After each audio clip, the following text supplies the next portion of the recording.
Good evening, ladies and gentlemen. Welcome to the NaruSaku Fan Club podcast. This is your host, Shadow Wolf, and we're about to bring you another exciting podcast filled with many surprises. As for our previous host, Mr. James S Cassidy, let's say that he's currently having a good time, so let's wish him the best of luck. We love you, James. Well, the ladies do. We just appreciate it, buddy. Alright, now it's time to introduce our fellow guest for this. Having fun. But this chair is so comfy. Out. But, but, Out. oh, okay. Sorry about that, folks. I want a chair like that. Well, you can't. Why not? I'll tell you what. I'll let you be in the podcast instead. Would that make you happy? Okay. If I go crazy, then will you still call me Superman? If I'm alive and well, will you be there holding my hand? I'll keep you by my side with my superhuman might, kryptonite. Hey, look! Up in the sky! It's a bird. It's a plane. No, it's your host, James S Cassidy, bringing you another week of NaruSaku goodness. Can you guys believe this is our fifth podcast? Our fifth podcast. Can you believe it? I am so excited. You know what it means to have a fifth podcast? What's it mean? Absolutely nothing.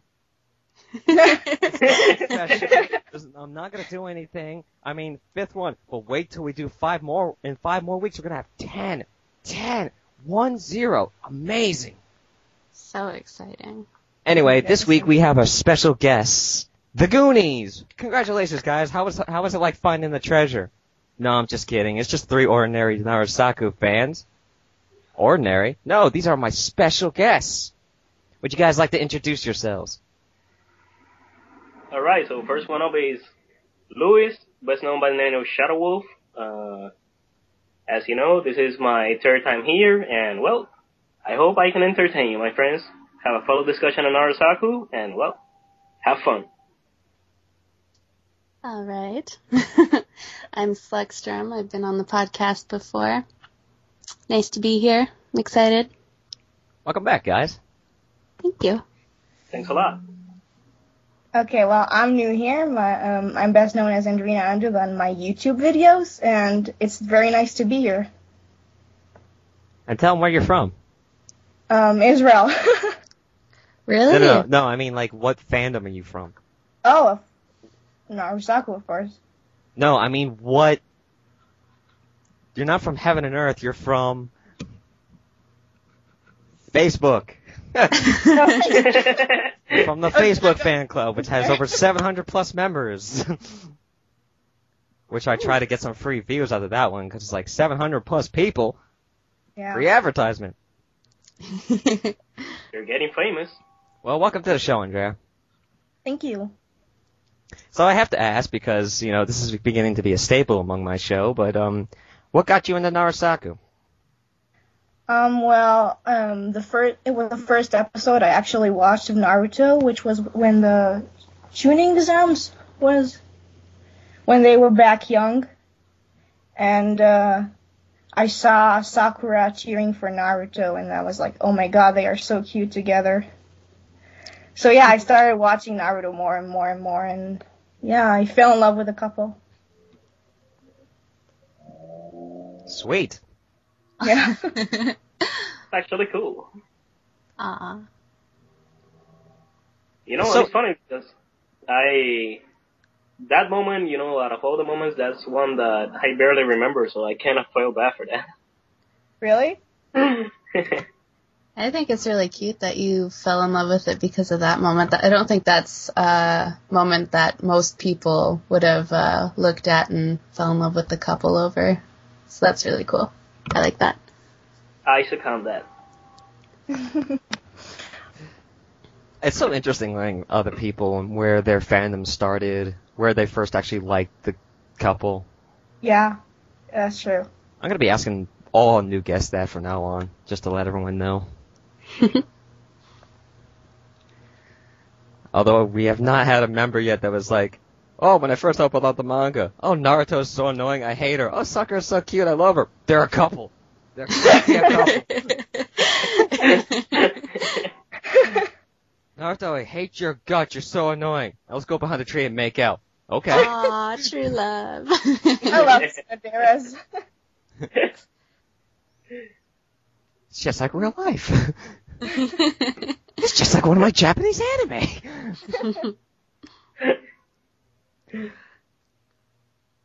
So we're at chapter 621. Yay. Calm down. And what'd you guys think about it? Well, Tell me now. well, actually, it's not that I'm really excited for this chapter, but I actually found it really interesting because even though it was a flashback, it's actually a battle that you could say determined the fate of the world. Because it's a battle of Hashirama versus Madara. It's a battle that I'm pretty sure some Naruto fans, I mean, not only NaruSaku, but some Naruto fans would actually want to see. How did Madara actually, use the nine-tailed fox against Hashirama, and how Hashirama was able to, counter that, because we know that the nine-tailed fox is actually a really powerful creature. We saw what he did when he attacked Konoha. We saw what the four Hokage had to do to actually stop him. So yeah, it's actually a really interesting battle.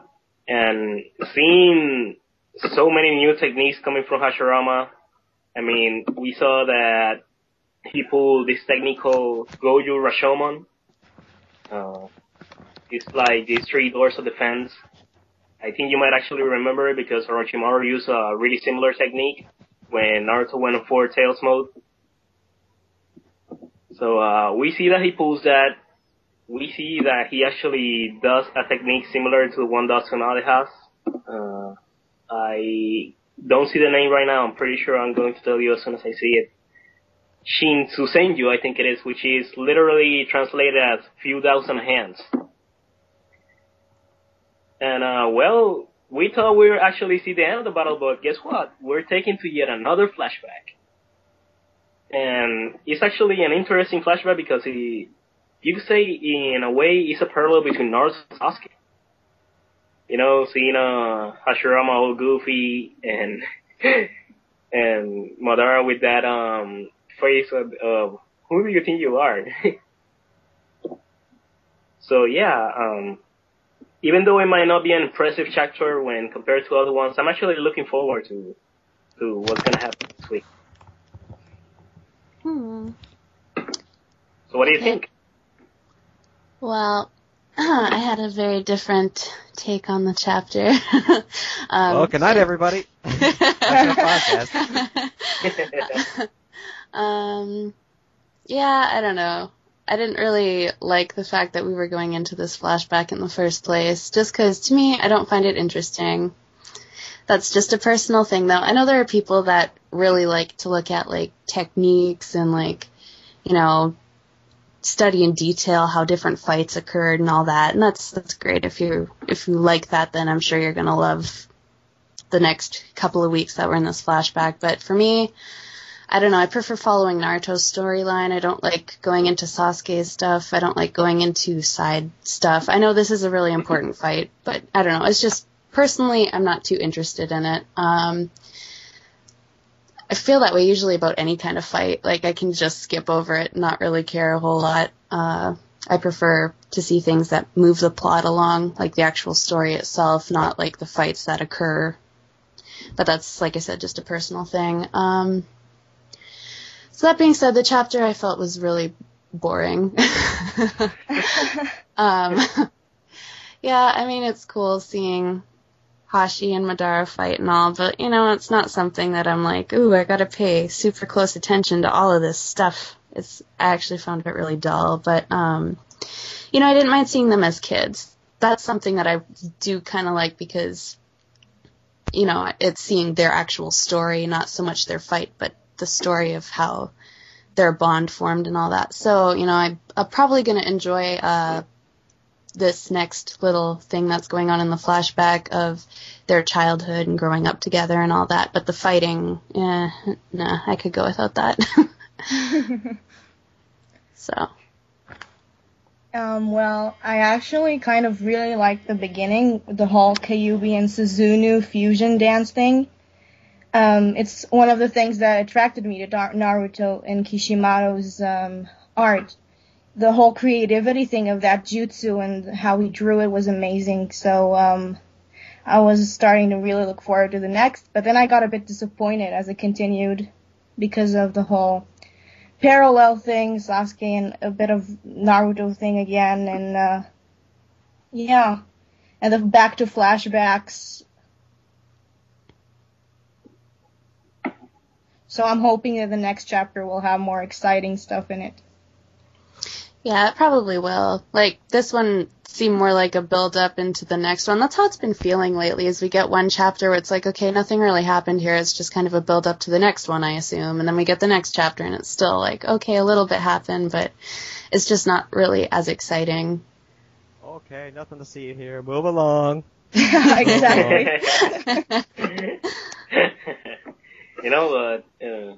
I know it could be a bit tedious sometimes, but that's the thing with manga. When we read chapter by chapter, it's like we're being handled a piece of a puzzle, and since we don't have the puzzle complete, we're like, well, I don't know what's in the puzzle yet. So at one point we can get bored. We can be like, all right, so we have to wait next week to see what exactly is gonna happen. So yeah, you're right. And I guess I really shouldn't complain about the fight scenes. I don't find them interesting, so I'm just not that excited about the recent chapters. But ultimately, I'm glad that Kishimoto is deciding to put focus on like the details and explain this is what happened, because that's what I like about his story is he focuses on details. Sometimes he does it a bit too much, but I think ultimately it's a good thing because we, the readers, learn more about how his fictional world works and what happened and how it affected characters. So ultimately it's a good thing. I just don't like fight scenes at all. And I'd rather be at the Alliance battle with Naruto, but can't have it both ways, so I'll sit and bite my tongue. Ow. Yeah. What about you, James? I'll be honest, I think this is a breath of fresh air. But it's still boring. Okay? It's different from the Alliance fight. I'll be honest, I was actually getting bored of the Alliance fight. And I know I said this 100 times before in the forum, but it's this constant back and forth of stopping, going. I'm like, can we just get it over with already? Can't you just beat him by now? Does Hinata have to get that development? Does this character need to say that? Yeah, Does this need to happen?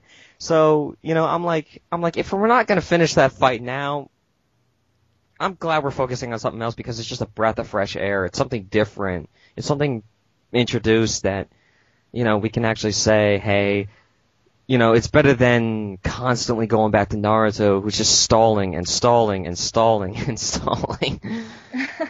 this fight. Hey, we engaged in a team fight. No, that didn't work. Oh, wait, we need to have a conversation.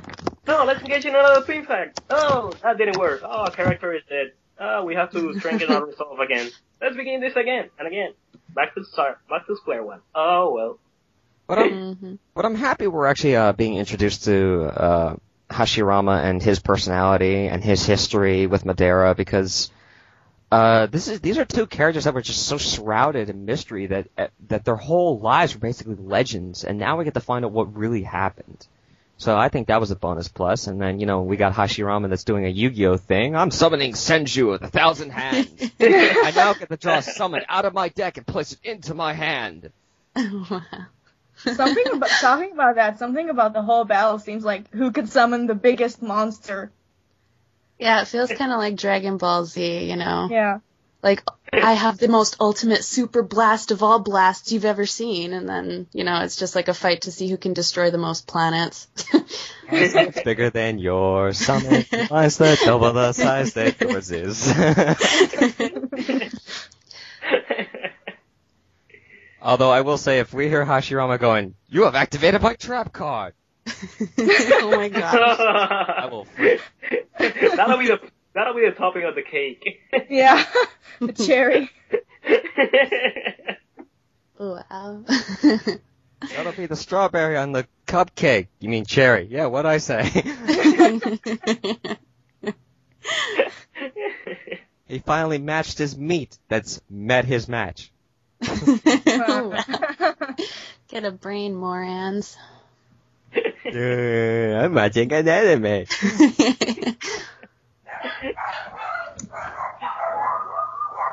Dogs. Are happy.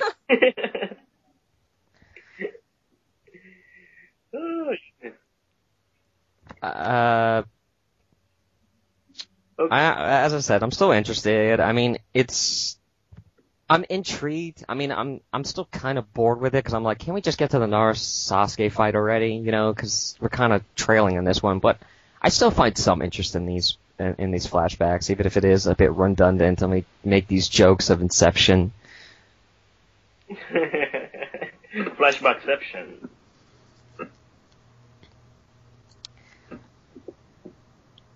Sorry about the dogs.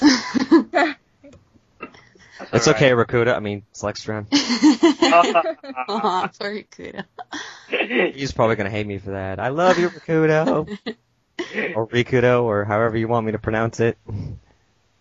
I apologize, but that's how I work on my podcast. I make fun of my guests. Makes them feel better about themselves. Yeah,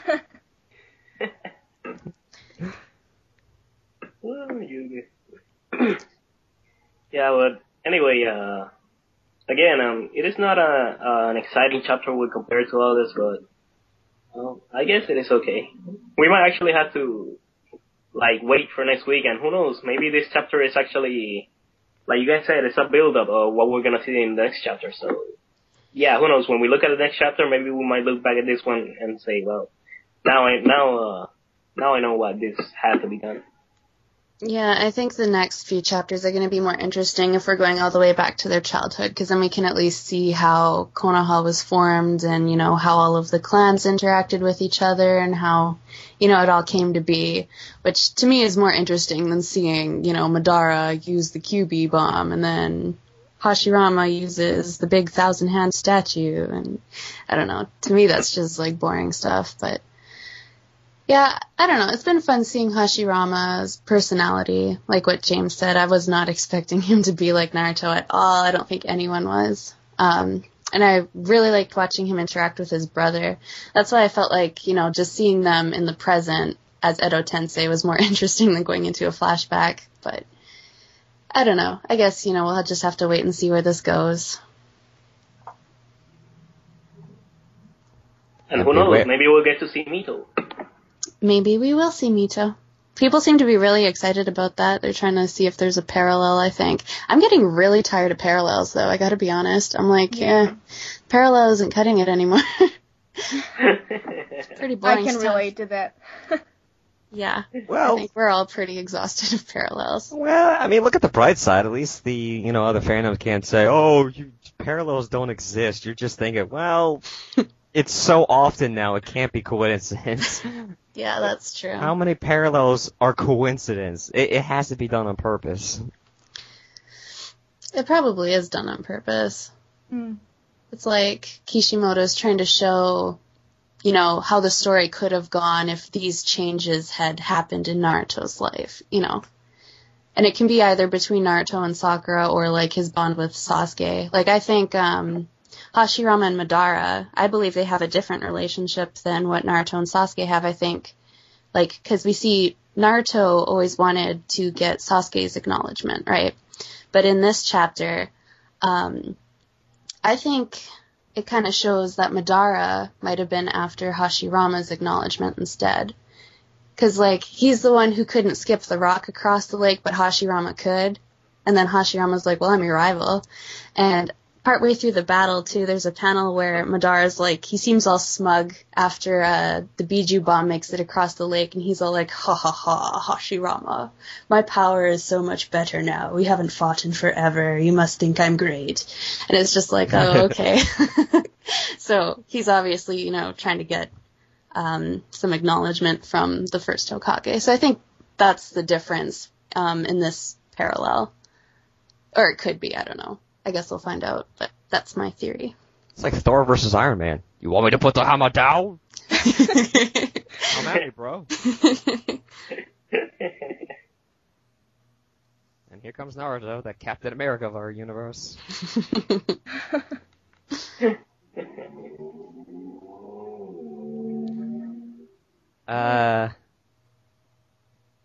Wow, I lost my train of thought. Well, we actually had I could have saved this to the end of the podcast, but since it is on topic with this chapter, Music Manifold, I wanted to know what we thought of Mito Uzumaki and what we believe might be her personality.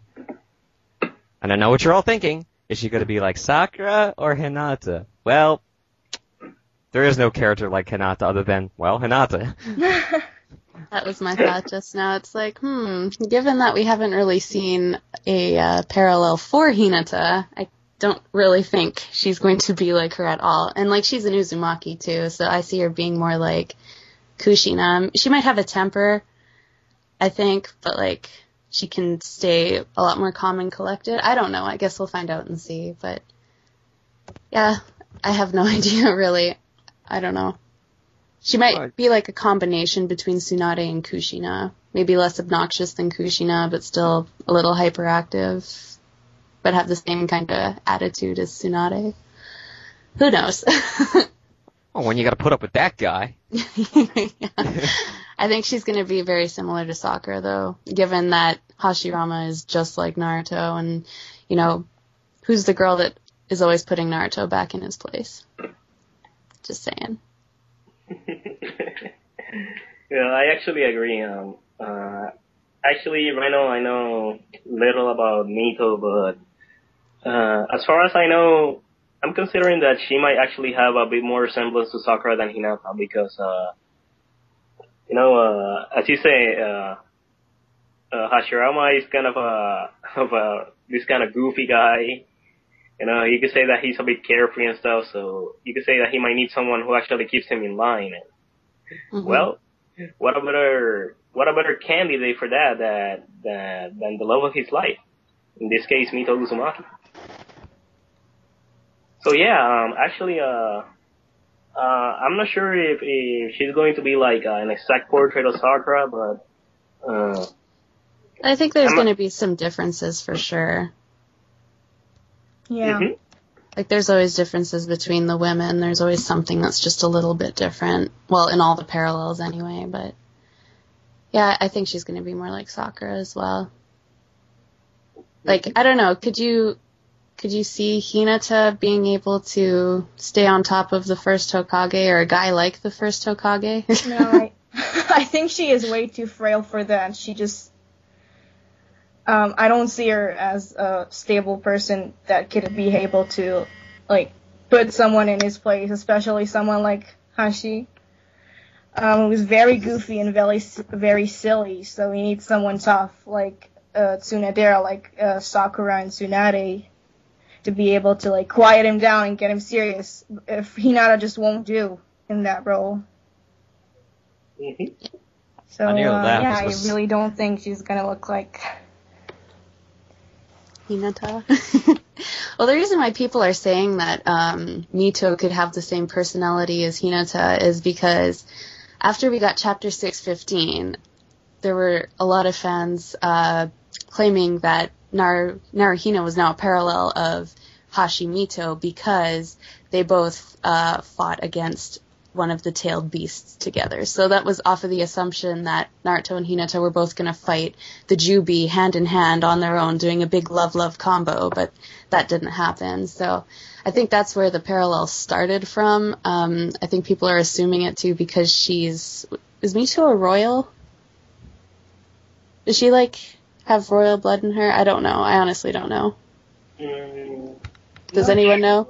Offhand? Well, anyway, she seems more like, or it's my understanding that she's supposed to be like from, I don't know, a higher class or something, and that she seems a lot more calm and composed and very wise when she's dealing with Kushina and Kushina's flashbacks. But, you know, Kishimoto really likes to surprise us, you know. Yeah. Like, Hashirama's the perfect example. He seemed, you know, like, I don't even know how to describe him, this silent, heroic guy that's all composed and, you know, he ends up being like Naruto, who's a total goober, so I'm expecting something like that from Mito. Sorry, what were you going to say? Well, going back a little ways, because I know we kind of trailed a little bit, well, not trailed, but I mean, like, we kind of went along, but I would nearly laugh, Slextrem, at you, because you said one of the perfect sexual innuendos I have ever heard. I did? Yeah, because you're like, can you ever see Hinata being on top of Hashirama taking charge? Oh my I was gosh. I was like, wow. Okay, I did not mean it like that at all. Wow. Oh my gosh. I did not even notice that until I pointed it out. I didn't saw that one coming either. A totally innocent comment.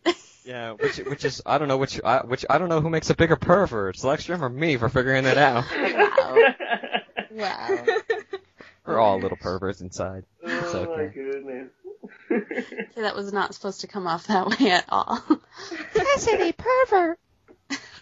Well, I ain't gonna lie. Yes. But who isn't? I dare a man to sit here and say he isn't.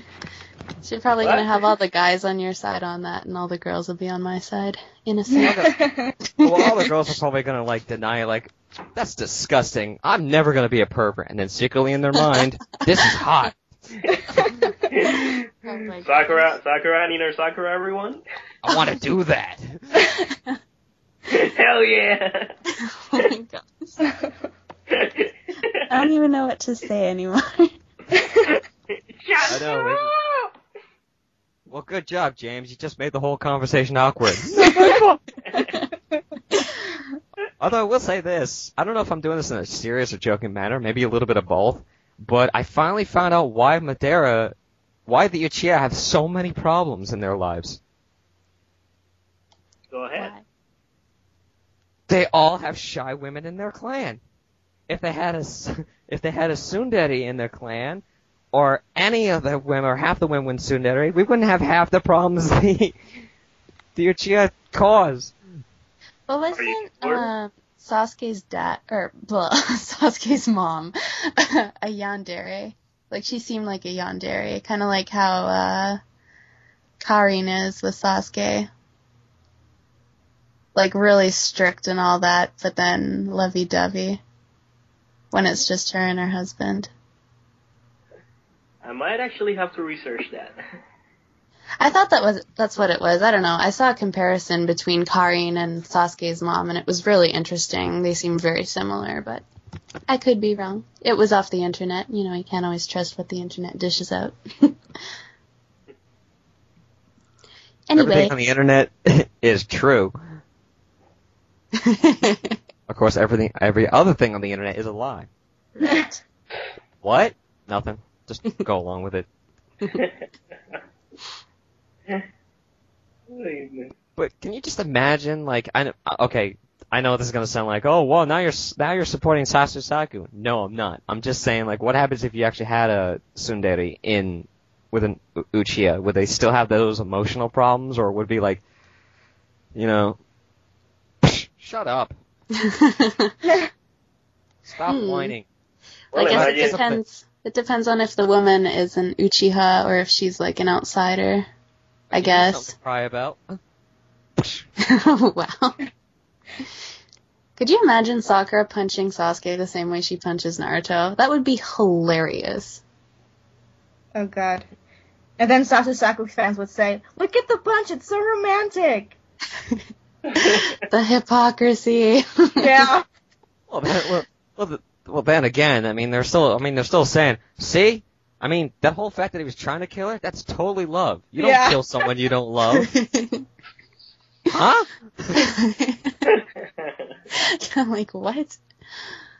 So, Sakura punching Naruto in a comedic fashion is domestic violence, but Sasuke attempting to murder, brutally I might add, Sakura is love?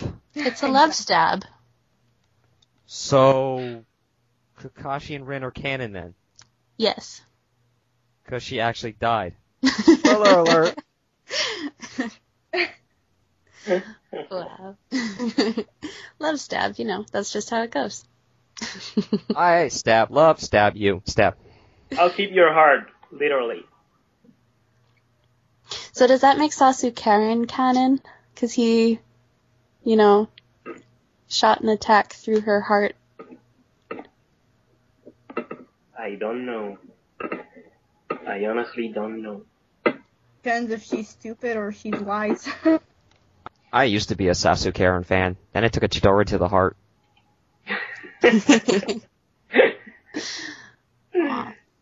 That's when I gotta get comments. That's not funny!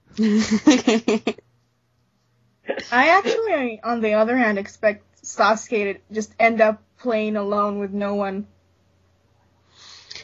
Yeah, I kind of feel the same way. At the end of the series, I see him, if he lives, because I don't know if he will, but if he lives, I see him not coming back to the village, because he's at the point now where I really don't think he could ever be accepted back into any village. But I see him becoming, a wanderer, and, wandering around with his Team Hebi, and, trying to start his clan up again.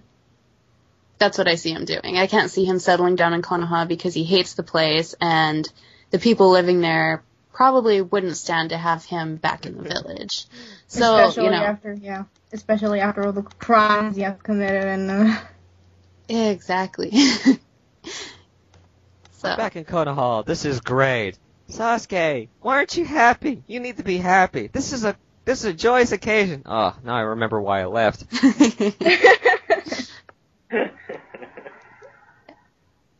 He loves and hates Konoha as much as he loves and hates himself. Yep. I don't see him being a happy camper in Konoha. Nope. Even if he's been redeemed, he doesn't like it there. I mean, it's his home and all that, but, I really don't think he would enjoy staying there. And, obviously, the people on the council wouldn't like having him there, and most of the ninja probably wouldn't be able to forgive him the same way that Naruto will. I don't know, I guess it all just depends, but I think the most realistic outcome for him is if he lives, he would just wander with Team Hebi. I just thought of something. Alright, you know how everyone always is screaming at this theme of the manga? Oh, the newer generation is going to surpass the previous one? Mm-hmm. Right? It's kind of easy for Naruto to surpass the previous generation when the previous generation screwed up so many things. Yeah, that's pretty true, actually. Most 9 out of 10 problems that have occurred in this manga have happened because the previous generation screwed up. Yeah, that is very true. In fact, all of Naruto's problems are more or less because of what happened with Kakashi, Obito, and Rin. Kakashi screwed up by stabbing Rin in the heart, and then Obito went bonkers and decided to go to the dark side, summon the Kyuubi, smush the village, kill Naruto's parents, start up Akatsuki, try and extract all the bijou. Miller time. So now at least we know who to blame all the horrible stuff on. It's all Kakashi's fault. Yeah, exactly. What have you done, Kakashi?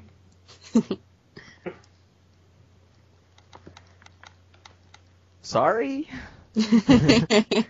Whoops.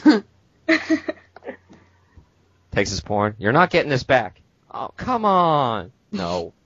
Oh. Not until you behave. Okay.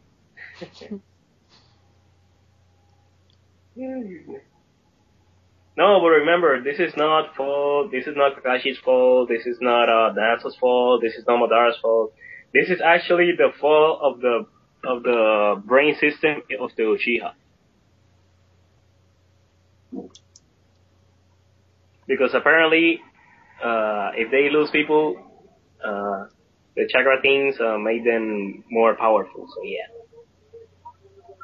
So apparently they're the guilty ones, but it's justified. So what can that be? Self-defense? I don't know. I don't see it justified. I'm sorry. I can't handle losing stuff. Well, people lose stuff all the time. I lost my keys. You don't see me cutting myself.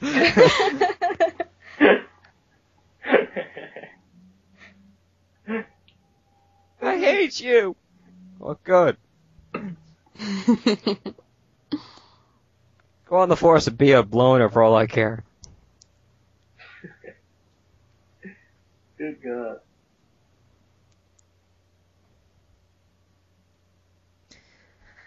I don't know. There's something just doesn't sit right about that. It's just the argument is just so flat. They can't handle loss. Well, you don't need to be a Chia to be someone that can't handle loss. Yeah, it felt like Kishimoto was just trying to figure out a way to make Sasuke into the victim, because Sasuke's his favorite character, so he has to be victimized, of course, even though he's done so many terrible, terrible things. But, it's not his fault. He just can't handle love. He can't handle having it taken away from him. He's so emo. Don't you understand? It's in his genetics. I don't want to lose my family again. This is all the Sage of Six Pass fault. Why do you have to have two kids? Why couldn't he have one?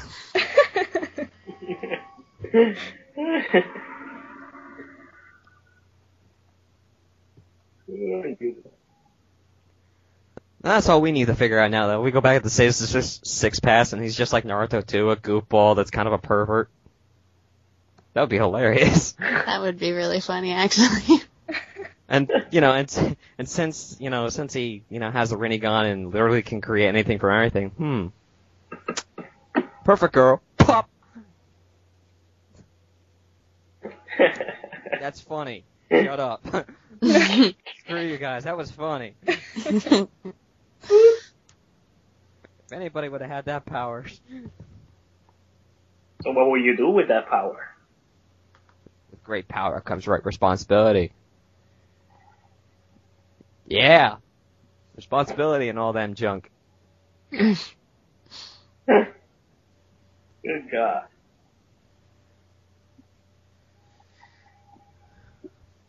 They must have Optimus Prime come in and just die Jesus style. I died for your sins, Sasuke. That would be the randomest thing ever to happen on Naruto. On any manga, actually. Yeah. I actually managed to crack that joke, but nobody liked it. I did it for Neji. Oh. Nobody liked that joke, though. They all thought it was very rude. But I thought it was kind of funny. Oh. It's Too dark, soon. but it's fun. But it's funny. Too I soon. died for your sins, Hinata. Oh my gosh. Ooh, you made a dark joke.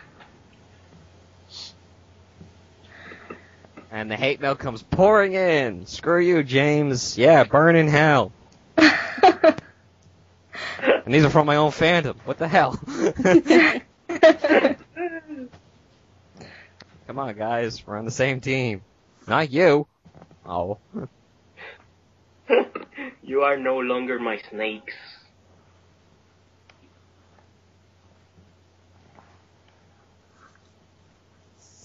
Awkward silence. No one knows how to respond to that. Yeah. So...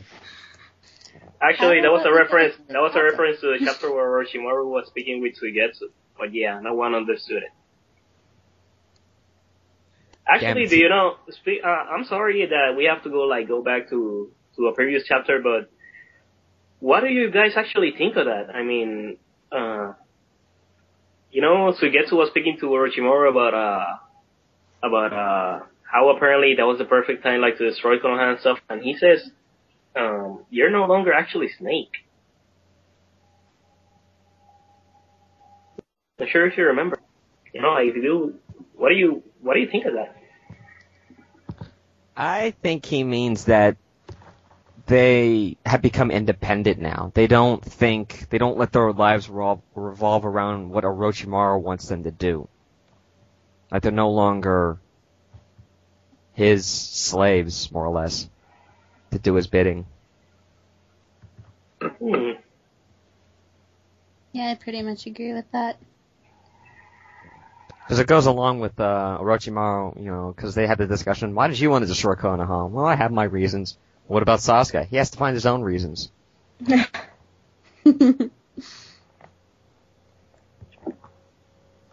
I guess so.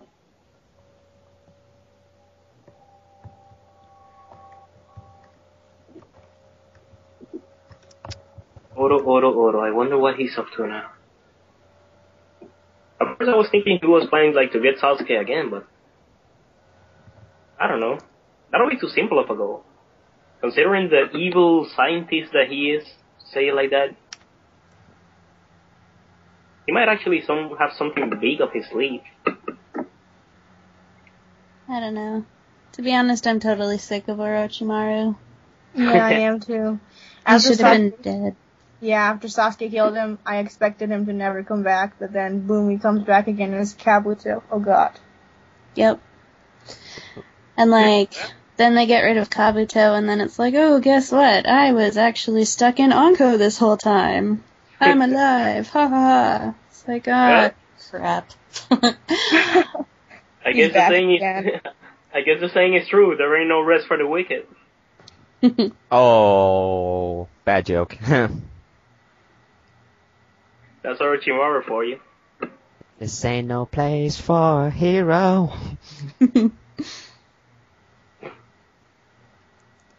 I don't know. I see Orochimaru as the mad scientist of the... Well, he actually literally is, but... He's like that mad scientist that builds a Frankenstein monster. Yeah. Alive! Yeah, I agree. We always knew what he wanted before, but what does he want now? Who knows? Corruption. Apparently he's just gonna follow Sasuke around like a little lost puppy. Sasuke, I'm here to bend to your will. Yeah, I don't know. He's just an agent of chaos. To be honest, he's kind of useless in the new chapters. I don't know, I don't see him as, like, a necessary character. No, he's really not. I think the only reason why Kishimoto brought him back was so that he could have the Hokages as Edo Tensei. And now he probably doesn't know what he's going to do with Orochimaru anymore. Unless he was planning from the start to do that, because he did put the seal on Anko all the way back at the beginning near the Chunin exams, so... maybe this was planned. It's hard to tell with Kishimoto. I can never tell if he's pulling something out of his butt, or if he had planned this, like, way since the start. Well, he does say that he does have some major plot points to say, okay, here are the checkpoints I need to get to. And I know I have to get to there, but what changes is how I get there. Yeah. I mean, that's what he says. Is it true? I don't know. He could be lying. But that's what he does say. So you may never know. I mean, if you take that into account and you're thinking, okay, if you're going to predict the ending of the manga this way, possibly even canon pairings, if you want to think about it, then you could say, well, like what we say, we always thought that NaruSaku was always going to be the canon pairing. The only difference was, it's not going to happen till the end. And, yeah, so... Yeah, one thing I learned about Masashi Kishimoto is that never to trust him ever, because he throws these random teasing moments like this Naruhina moment where they hold hands, and then it's all lovey-dovey, and then the other episode is suddenly not even a love reference, just passing her some kind of Kyuubi energy. Yeah, I think 615, I don't know, people take it as a Naruhina moment because he's holding hands with her, but like the only thing that makes it, I don't even have the word in my head anymore. Like, it's just the physical contact, Naruto physically grabbing her hand, that makes it a mutual moment between the two, but it doesn't mean that he has feelings there. And I mean, yeah, they can interpret it as that's his way of saying that I don't love Sakura anymore, I love Hinata now, but you can also interpret it the other way after seeing 616, where he had a plan, he was following the plan, her hand was on his face, so he had to move it, and, you know, had to give her chakra, and when he was done with his task, he moved on and held hands with everyone else. So, you know, personally, I don't think there was any romantic intent behind that, but other people will say otherwise. But yeah, I think ultimately that moment was just for Hinata development, which honestly I don't think she really needed, but I don't even think she even developed in that moment because, like you said, Slex, she basically went one step forward and then 20 steps back. So I don't know if that's really a development or yeah, just a moment for her to shine because she rarely appears in the manga. Yeah, no, I agree with you. Like, my beef with Hinata has always been that she says she's gonna change herself. She's got all these plans to become a better character, and then she regresses. Like, she doesn't do anything to improve herself. And so with 615, I was like, yeah, she's finally doing something. This is kind of cool seeing Hinata actually, you know, stick out from the crowd and, you know, tell Naruto, hey, you know, don't get so down. But, and then she thinks about how big and warm his head is. Yeah. I was like, oh, there's Hinata. Yep. She's coming. That girl is not going to develop anymore until she finally just steps away from Naruto. I mean, I'm not saying she needs to give up her love, but stop revolving your life around him, girl. Yeah, good development for her would be to show her, like, having an interest in becoming the heiress or, like, working towards that goal or something. Like, something to do with her actual clan that doesn't involve Naruto. Because, like, so far all of her development has been revolving around him. And it's like, you need to step away from that, I think. Because her love for Naruto is kind of a hindrance to her character. Depending on how you look at it. Naruto, this is the Anbu. Step away from the Naruto.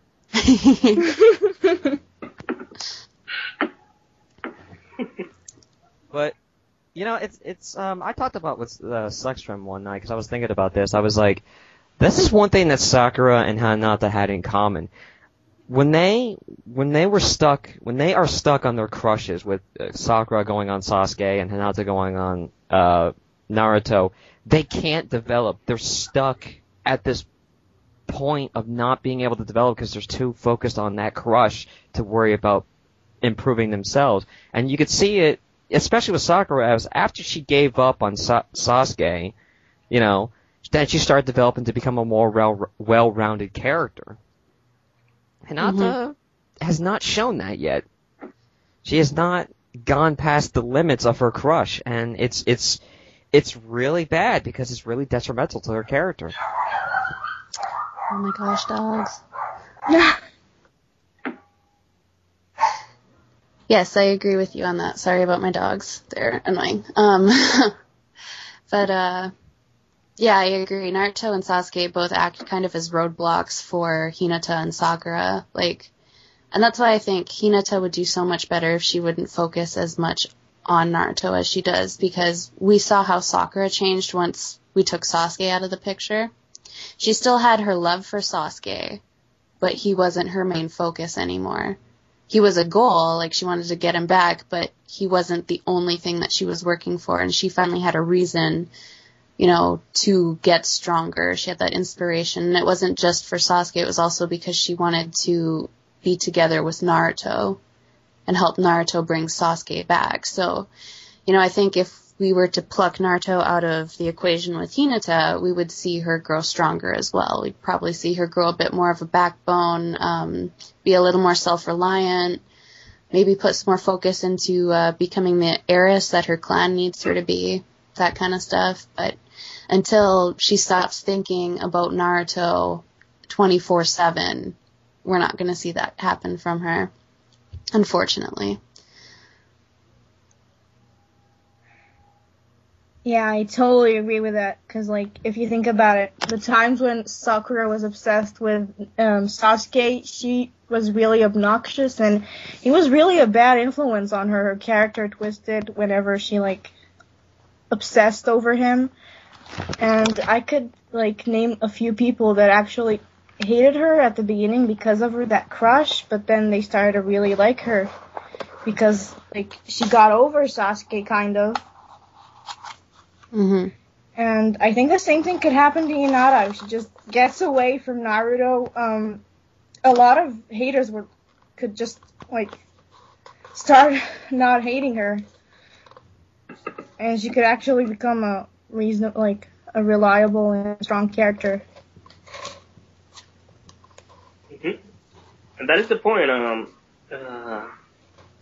The problem that Hinata has is that the confidence in herself is not as strong as it's supposed to be. I mean, you are a Hyuga descendant, you have your abilities, and even Naruto said that you're strong by yourself, so why are you so fixated on, on another person when the thing that you have to do is actually improve yourself, become a stronger person yourself?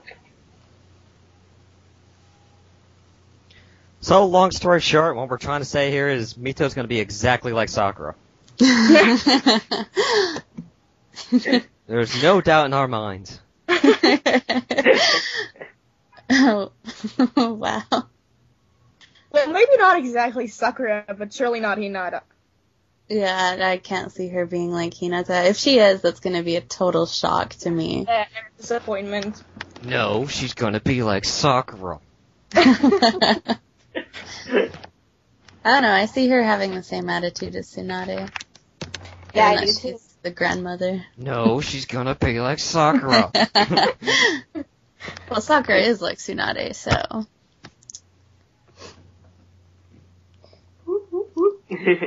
So Mito is like Sakura, Sakura's like Tsunade, so Mito is Tsunade.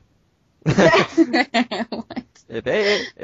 If A equals B and B equals C, then A must definitely equal C. Yeah, that's exactly what I thought when you said that. Wow. Oh gosh, I'm thinking into math class again. I don't know. Goodness. And I failed math 3 times. I know, I'm stupid. No, I didn't say that. What's 2 plus 2? Jello? Potato. Potatoes. What's the square root of grapefruit? Banana?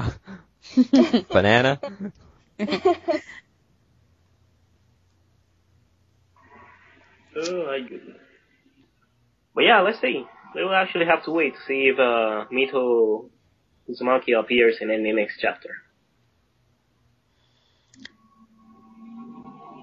She'll probably appear if they continue doing, like, the childhood flashbacks. Yeah, I think so too. Definitely would see a bit of her at least. Yeah, like, she may not have a prominent role in the flashback, but I think she'll at least show up. Because she does. Oh, She I does. actually... Sorry. No, go ahead. She does look like a very important character for Hashi's development, so I definitely think she's going to show up somehow. Well, I actually agree with you there because if you remember, she actually is the one that uses the technique to seal the Nine Tails into herself. Mm-hmm. So I think that might actually, be the turning point, you could say like that, in the Hashirama versus Madara battle. And Yeah. well, if you're going through a flashback, then why not make it happen? Yeah. Why not make the readers witness that moment, the moment where Mito uses that technique to seal the Nine Tails within herself. Yeah, I could definitely see a bit of a time skip from childhood memories to when the whole sealing happens. But who knows? I hate to do this, Madara, but I'm about to use the ultimate technique. Bring it on, bro. Hashirama. Oh, crap. Run, Madara, run, run, run. You forgot to take the trash out again. Honey, I'm in the middle of... don't you talk back to me. I swear, you're sleeping on the couch tonight. Oh, come on, because I didn't take out the trash? Don't you argue with me. Want to make it 2 weeks on the couch? Yes, ma'am. Now take the trash out now. You know, it's funny because Hashirama hasn't been able to win an argument with Tobirama, which is his brother, so... With Mitra, that'd be pretty funny.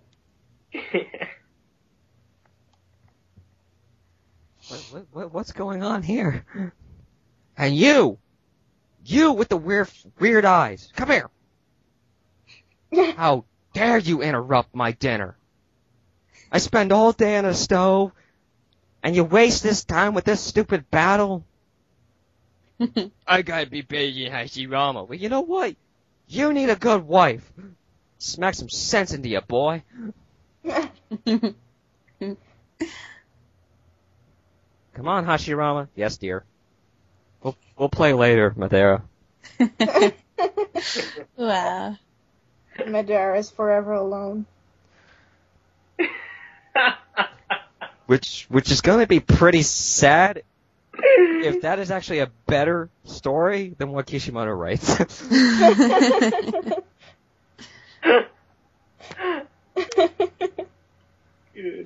Oh god.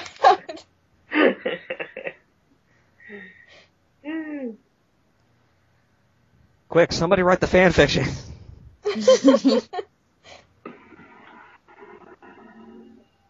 And so, as the saying goes, hell hath no fury like a woman scorned. Oh. Are you talking to the camera again? No, dear. Oh, good. Right, so I think that's pretty much it for the chapter discussion. Yeah. Mm-hmm.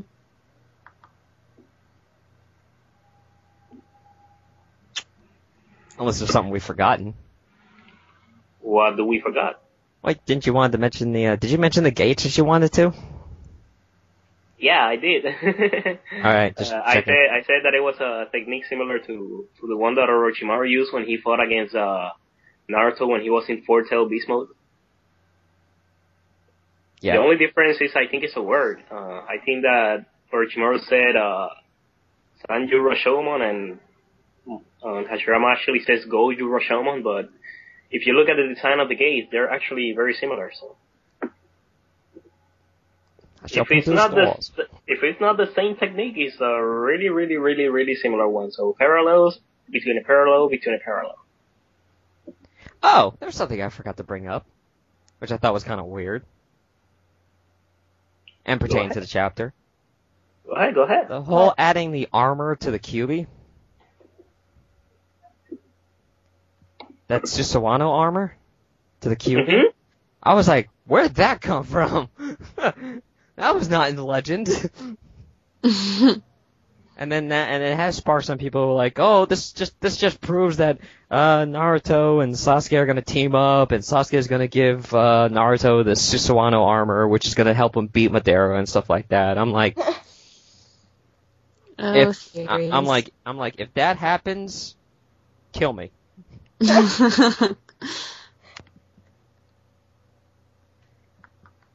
Oh, didn't Madara did the same with the Ten Tails? Didn't he protected the Ten Tails with the Susanoo? Or with the flames? I'm not sure. I don't remember. Me neither. I just remember how weird that was. Oh, you put the Susanoo armor on the Kurama. I'm like, what? Wait a minute. This man really can do anything he wants. Armor on the Nine Tails? Pfft, why not? A smoothie jutsu? Good for parties. Wow. Watch next week. I turn water into wine. Oh wait, somebody already did that? Okay. Yeah. Yeah.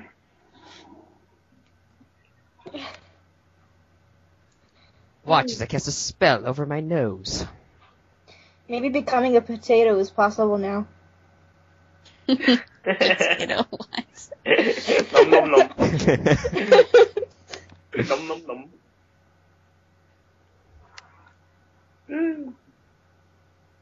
The giant potato of death. That's something Choji would use. And then he would just eat it, probably. Yeah. Bye, Kanoyo too. Y abre la boca. And opens the mouth. Yo. He turns himself into some kind of food and then he bites. Oops, I ate my arm. Oh my gosh. Oh well, it was tasty, totally worth it. Chocolate? Juice? Did you say chocolate? Chocolate!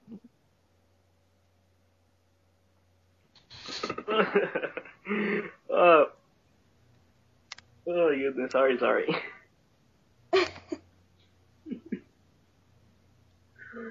Yeah, we're weird. Get used to it.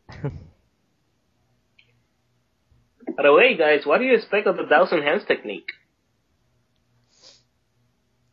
That's I'm one trying hell to of, think. that's I'm one trying hell to of a think high what five. he can do with it. It's one hell of a high five. 1,000 high fives. Wow. But really, I don't know. I'm trying to think what Hashirama is going to do with that big statue. I'm gonna pimp smack you to the point of no return. With the 1,000 hands, say in the face. Slap, slap, slap, slap, slap. Ouch. Okay, that has been the worst joke I've ever did in any podcast. I apologize for that. But if you laughed at that joke, thank you. Thank you for the gratuitous laughter. That will be the worst joke I ever say on any podcast. Oh, goodness.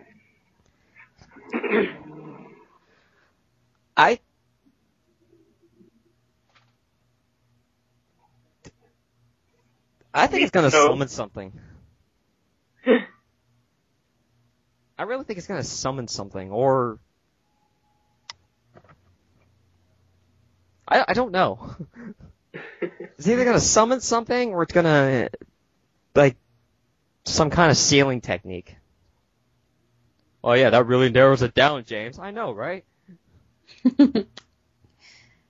I don't really know what that's supposed to do. See, I can't really come up with ideas for things like that. I'm not creative enough. I also really don't have an interest in knowing about the jutsus and whatever, so it's like, details. I don't know. I'll find out when we get to it. I know one thing everyone is really interested in as far as jutsus go is his sage mode that he used. There's some theories flying around about, whatever sage mode it was that he used being connected to slug sage mode or something, and people thinking that means Sakura's gonna get slug sage mode. What do we think about that? It's hard enough to give anybody the wood jutsu. Even direct descendants don't get it. But if you plug the DNA into anybody else, they automatically receive it. Which, that's still kind of...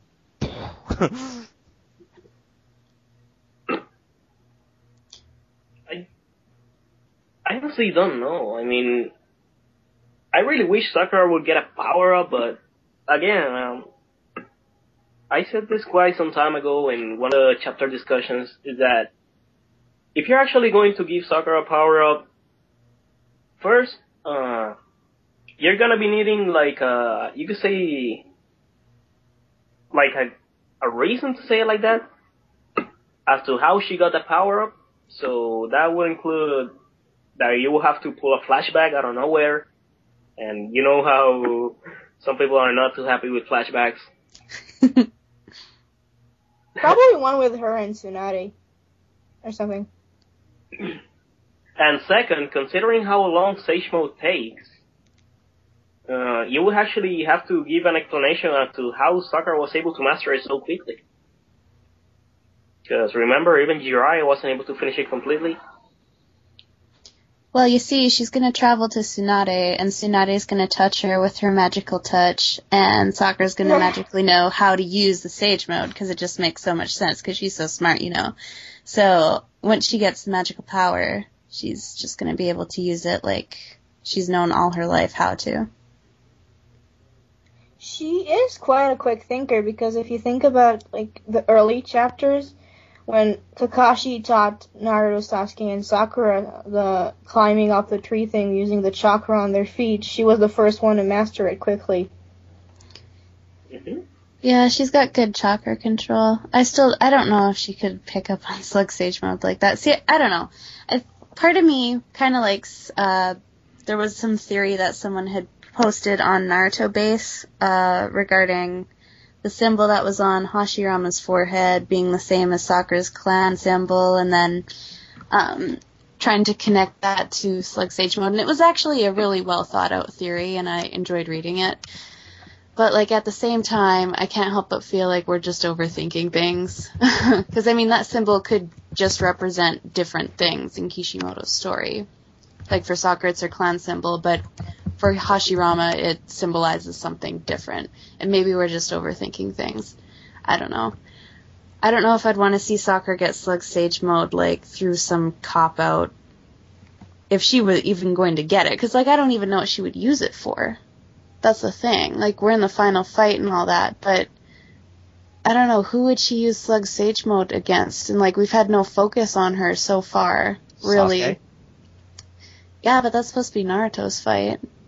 Yeah. Definitely. I didn't say she would win, I just say she would help fight him.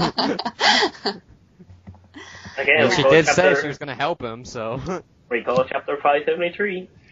I don't know. I'd like to see her get an upgrade of some sort, but I don't think it's going to happen for this particular battle. It might happen for, like, if we're going to get a Sasuke arc following up after he beats Madara, assuming he is going to. Then maybe, but for this particular arc, like, I can't see her just suddenly getting magical powers out of nowhere and knowing how to use them properly without, like, a flashback or a time skip or something where she can go train. But I don't know, just to me it feels kind of out of place for her to get something as powerful as Slug Sage Mode. I assume Slug Sage Mode is powerful. I mean, it's a Sage Mode, but it just feels out of place for her because she hasn't really had any upgrades at all, and to go from having her upgrades being like poison gas and poison kunai to jumping all the way up to Slug Sage Mode is just kind of like random.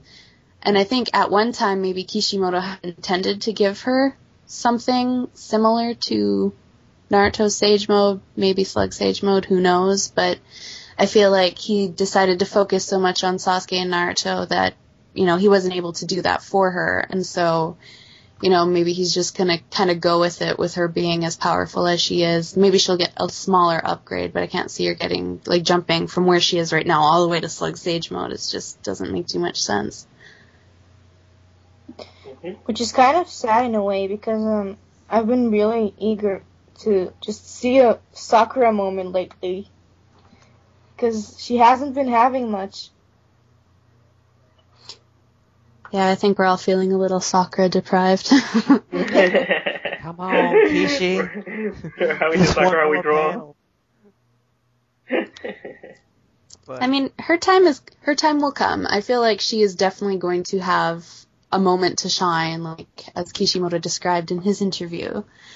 Since, you know, all of our favorite characters are supposed to have a moment, but I don't know if it's going to be something like Slug Sage Mode. Personally, I'd rather see her do something where she's, like, attacking the Jubi with her own powers and showing off she's strong as she is. Like, I'd like to see her maybe punch the Jubi, like, drop down from the sky if she's with Sai, drop down and punch the Jubi and, like, completely break it. Or, you know, if she's in Kamui, using her own strength to punch Obito and do some serious damage with that, because can you imagine? Obito getting punched by Sakura while she's got QB cloak power, and he'd be destroyed. So I don't know. I'd like to see her do something with what she has now, rather than give her this random power up, and then what does she do with it? She really doesn't have anyone to fight, as a one-on-one battle where she would need to stand out, like how Naruto usually does when he uses his powers. If that makes sense. What I think is actually an easy thing to do and to get away with it with little to no training to it is actually being able for Sakura to summon Katsuya. I think that's her name, right? The slug? Yeah.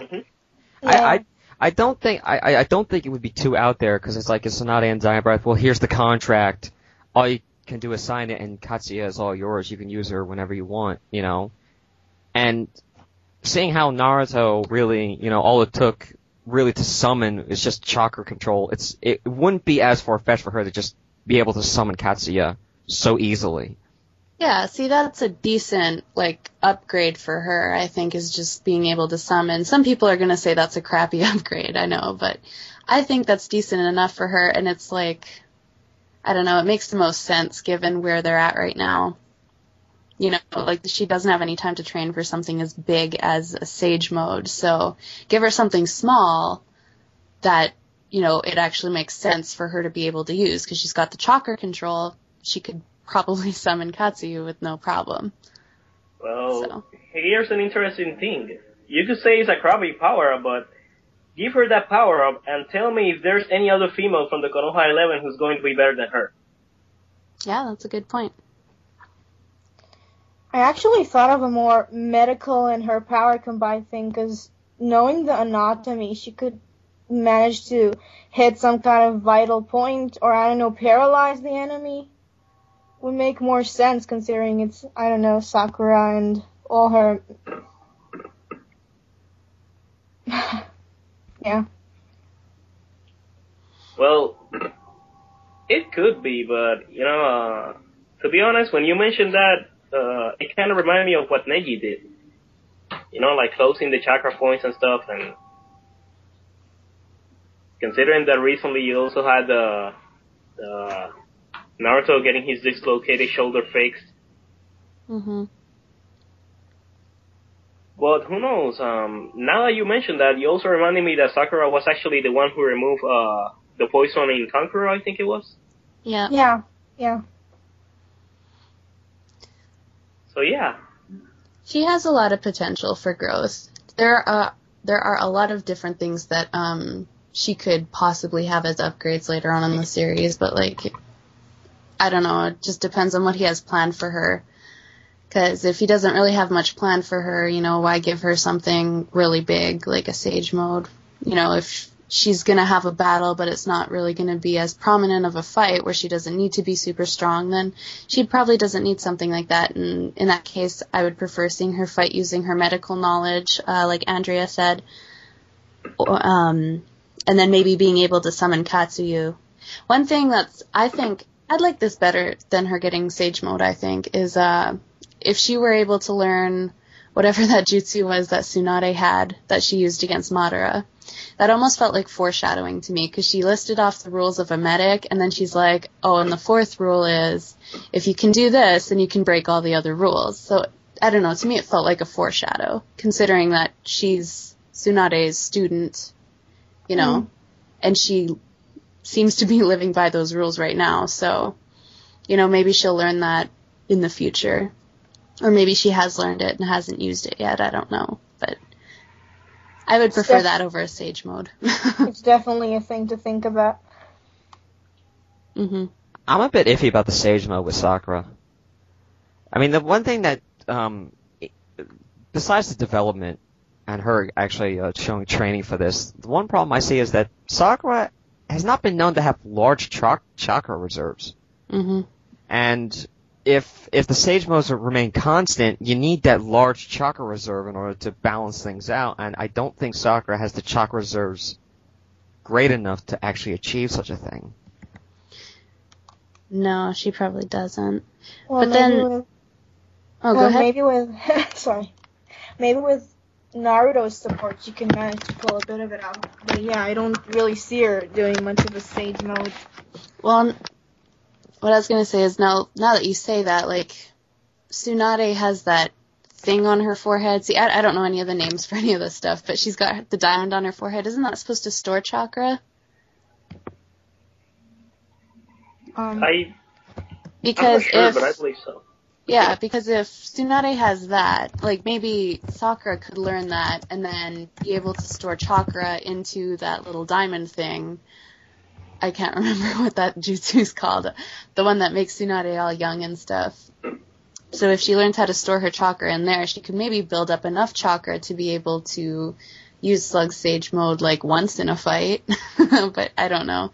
It all seems really like far-fetched. There'd have to be a lot of focus on Sakura, and given that Kishimoto hasn't really given her anything since her fight with Sasori, I just can't see him putting so much focus on her to give her all of these upgrades.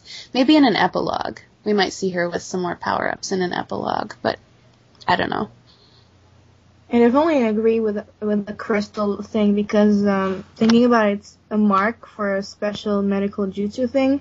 Mm-hmm. And yeah, it does indeed store chakra. Mm-hmm. And it supposedly it disperses it through her body. So yeah, if anything were to happen that is extreme, I think that is the crystal, her inheriting the crystal that Tsunade uses. Now that would be cool. It is, yeah. I saw a lot of fan-made drawings of her when she's older with that crystal on her forehead. Mm-hmm. See, I think if we were to get like an epilogue at the end and see her with the diamonds and maybe that axe that Kishimoto was always drawing her with way at the start, you know, that'd be cool. But like, I don't think we're gonna find out how she came to learn that kind of stuff in the actual series. The only thing I could see her learning would be the summoning technique, and really I don't think we're even going to see her learn it. I think it'll just be like, oh, guess what? Sakura knew how to do this all along. Really? But pull no jutsu. I just had a bad thought, though. Mm. Should I say it? Say Yeah. it. It builds up chakra, right? Mm-hmm. The diamond It thing. does. Mm-hmm. So where's to store it? Well, Tsunade has big boobs. Oh my gosh. Maybe that's where they're put in. Wow. It'll explain a lot.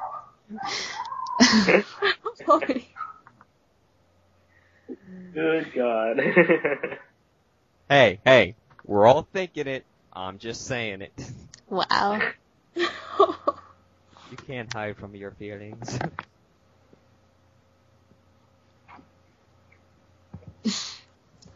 Maybe it's a good time for a break. How about that? Yeah, I agree. Let's take a break. I think it's wise. Alright, we're gonna take a break here. Alright. Alright then. See you soon. Back in a flash. One man to ride with clouds between their knees. I'm only a man, not selling red sheets, taken for kryptonite on this one-way street. Only a man, not for Welcome back to the Cooking Podcast, ladies and gentlemen. Today we're going to be cooking a nice flambe. Just kidding. Welcome back to the NaruSaku Podcast. Before we begin with our final topics, I just want to let everyone know that I have a good friend named Xander Kent and another friend named Jackson McBrayer. You've never heard of them before. I've never talked about them, but they have this amazing webcomic that you all should check out. It's called Sixth Circle. I'll provide a link in the thing, but if you go to this site, if you like Kevin Smith movies, if you like stories about tattoo parlors and piercing parlors, and just love a kind of like a modern gothic steampunk kind of comic, be sure to check it out, won't you? That's sixthcircle.com by Xander Kent and Jackson McBrayer. Anyway, just thought I'd throw that in there for my friends. They help me on a lot of things, so I thought I'd help them out. You're too kind. You know me. Yep, I do know you. Anyway, there was an interesting topic that I thought about because in the debate thread on the Heaven and Earth forums, which is NaruSaku.com, by the way, because I've had a lot of people ask me, what is this website, this Heaven and Earth forum. It's NaruSaku.com. Just go there. Just type in NaruSaku. It's like the first link in the search engine. So, but anyway, in the debate thread, I was talking to Romance Girl, who I call Roman G, and, you know, she made these incredible posts about Hinata, Naruhina discussions and stuff. And one thing that I brought up was about Hinata and her personality, and I brought up the fact that Hinata's personality was just not compatible with Naruto's. Naruto character that needs to be pushed to improve himself, but Hinata's character, which is not a bad thing, it's just not compatible with Naruto's, is the kind of character that is more of a coddling, you don't have to push yourself, you're good as just the way you are kind of way. And after thinking about this and writing that whole big thing up myself, I was like, you know, I'm going to take it back. I know I said in previous podcasts that, you know, I hate Hinata, I hate who she is, I hate her character. I don't hate her. I finally come to realize I don't hate her as a character. I hate her. I don't hate her.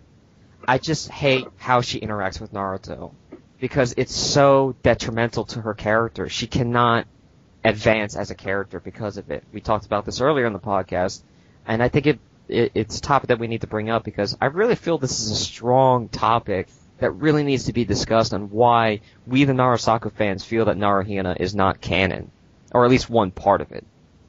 What do you guys think? Alright, I'll let ladies first begin this time, alright?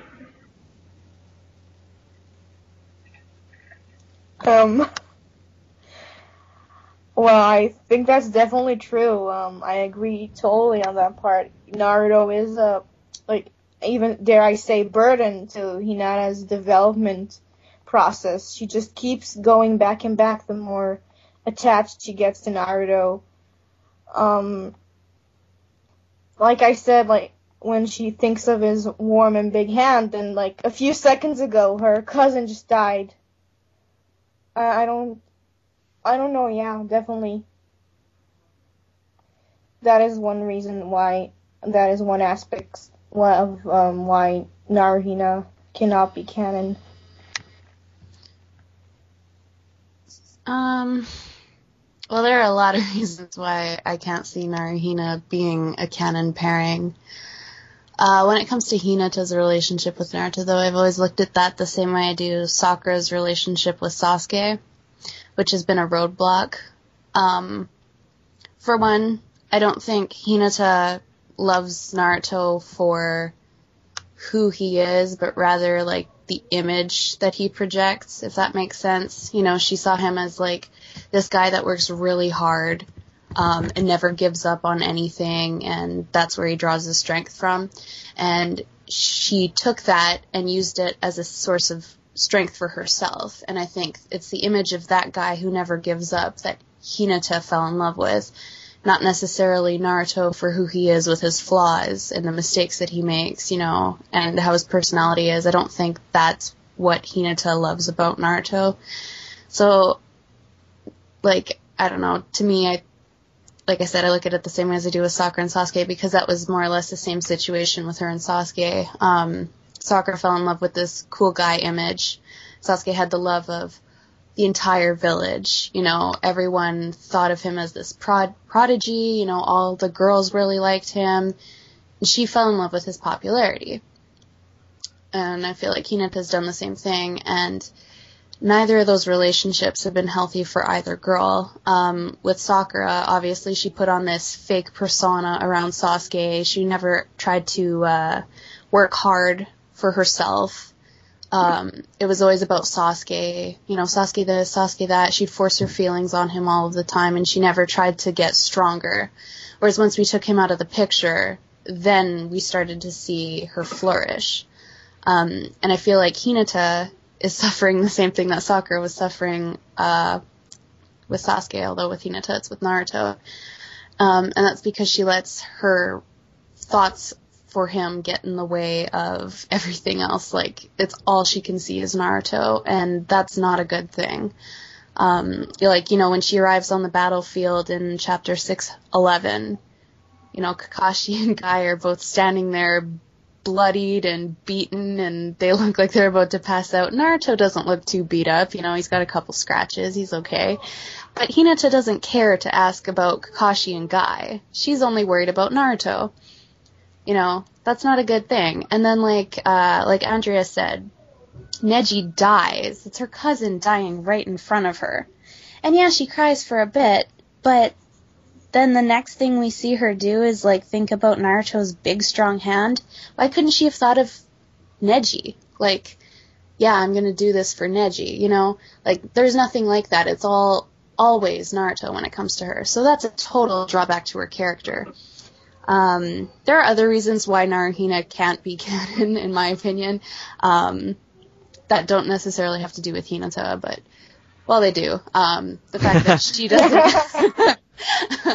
the fact that she doesn't have a big presence in his life, like, she doesn't have very much development with him at all, and that actually comes from her shy personality, not being able to go and talk to him. Like, she can't even have a normal conversation with him, it feels like. Every time she talks with him, it's like either she's feeling down about herself, she's depressed, she needs a speech from him where he's like, yeah, don't worry about it, you're strong. It's either that, or it's she's risking her life in this, like, extreme situation. That's the only time we ever see her stand out. She can't ever just be, like, natural with him. So, I don't know. And if she loves him so much, where was she when he was alone? Yeah, I was about to say that. That's another big thing. Like, people say, oh, Hinata loved him first and all that, so, Sakura is a total biatch because she stole him away. But it's like, no, Hinata may have liked him first, but she never acted on her feelings. She literally let Naruto suffer. She recognized that he was going through a hard time. She watched him try and, come out of it on his own. And she used that strength as a source for her own motivation. But she didn't do anything to reach out to him at all. She left him there to be alone and to feel like he had no friends, And so, of course, when Sakura is the first girl to actually acknowledge him as a person, he's going to treat Sakura as his most important person, not Hinata. So, essentially, it really doesn't matter that she liked him first because she didn't act on her feelings. She didn't grab Naruto's attention. Like, yeah, we saw in the tuning exam she was cheering for him silently, but then Sakura's right there beside her. Well, I don't know if she was beside her, but she's, down across the hall, screaming her lungs out, being like, go Naruto, you can do it, So that's the difference between the two. Like, Hinata just, she doesn't let him know what her feelings are. But Slextrem, Hinata is so shy. She couldn't be with Naruto because she was very shy. That's part of her personality. Well, to answer that question, yeah, it is, but that's the one thing that kills her. Yeah. That's the one thing that killed it. Yeah, she's shy, well, that's her downfall. It's a total drawback to her character. Exactly. Yeah. And I mean, she's coming out of it now. Like, we see that where, Too little, too late. yeah, well, that's the thing with it. Like, she's standing up now. Like, she slapped him and she, talked him out of his depression and all that. And that's great. That's where the development for her character is. If you look at that moment, it's about Hinata's development. But anyway, it's still, like, too late for the relationship, like, he's already formed all of his bonds, the village loves him and all that, now she's gonna start expressing her feelings. He's already got feelings for Sakura. One funny thing I find is that, Naruhina fans say that Sakura started, like, loving, Naruto after Hinata, because Hinata confessed first, and then follow up Sakura's confession, and I don't know, I just find that ridiculous. Yeah, no. But that, Sakura, it's been implied that she's had a change of feelings for Naruto since, I'm even going to argue since chapter 3. Because that's when her first change for him occurs. It's chapter 3. Where she goes from thinking he's annoying to thinking, maybe I'm the problem. I've been mean to him, and I should treat him like a person. I should treat him better. And then from that point on, she does, and we see a whole change in her feelings. In part 1, it's more like she goes from thinking he's a burden or like annoying little kid or whatever to acknowledging his strength. And then in part 2, we see that change from, just thinking of him as a companion to having like romantically implied thoughts about him, like when she flirts with him right off the bat and she's blushing. Definitely. And then we get the ramen scene, and like suddenly her thoughts are all about Naruto and not about Sasuke. Like, especially the part where she, when he goes Kyuubi, the bridge scene, and she runs for him saying, "I will save Sasuke for you and not for herself." Mm-hmm. And she basically pushes out every image she has of Sasuke and focuses her worries on Naruto. And then Yamato comes and says, I know you can't do anything to help him physically, but mentally you have very, I can sense the emotions you have for him, and that's the most important thing for Naruto. Mm-hmm. It's about the small things. But yeah, there's definitely that build-up. Anyway, Shadow, I know we completely overlooked what you were going to say. No worries. Go on, your take on the question. All right then. Look, I'm not sure if I'm gonna be hated for what I'm gonna say, but I'm going to go ahead and say it. If there's one thing that has actually convinced myself that Naruto will not be able to work with Hinata as a couple, is that they actually have little to no communication. Looking back at all the interactions they have between the manga, how many moments they have actually had to talk together? I think we can count them with one hand, right? Yeah, which is not good for them. And I know this is a manga, I know this is fiction, but thinking a bit about reality, what is important for a relationship to work? Communication, knowledge of the person, care, respect. And, when you think of all that, it's really difficult to see all that between Naruto and Hinata. I mean, what does Naruto think of Hinata? That she's a weird girl. Yeah, we see it right off the first chapter. Exactly. But to be fair, I think his opinion on her has changed since then, but... Well, yeah, considering that he said that it would be pretty lame if she actually has to save him twice. So yeah, you could say that the opinion about her has changed. But then again, has he noticed how she feels for him? I mean, every time, well, not every time, but we've seen a few times that he has tried to strike a conversation with her and she gets all red and faints. Yeah. Yeah. And what does he ask? He says, "Do you have a fever or something?" Mm-hmm. I mean, let me put it this way. He has been with Sakura in Teen 7 for all this time, and he's even a bit clueless about if Sakura is actually starting to have feelings for him or not. And if he's clueless about how Sakura feels, how is he gonna feel about Hinata? I mean, how is he going to notice Hinata's feelings, to say it like that? Honestly.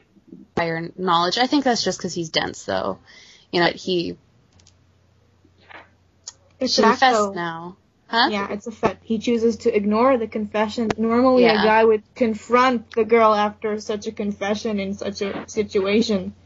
Yeah, that's the thing. Hinata never got a response from him. And, he's had opportunities to do it, too. And that's the thing. People argue that, it was off-panel, but you can't really use the off-panel argument in fiction until it's been brought up and proven that it was said off-panel, like in a flashback, because that could mean anything happened off-panel, Narusaku Anything got could happen married. Exactly.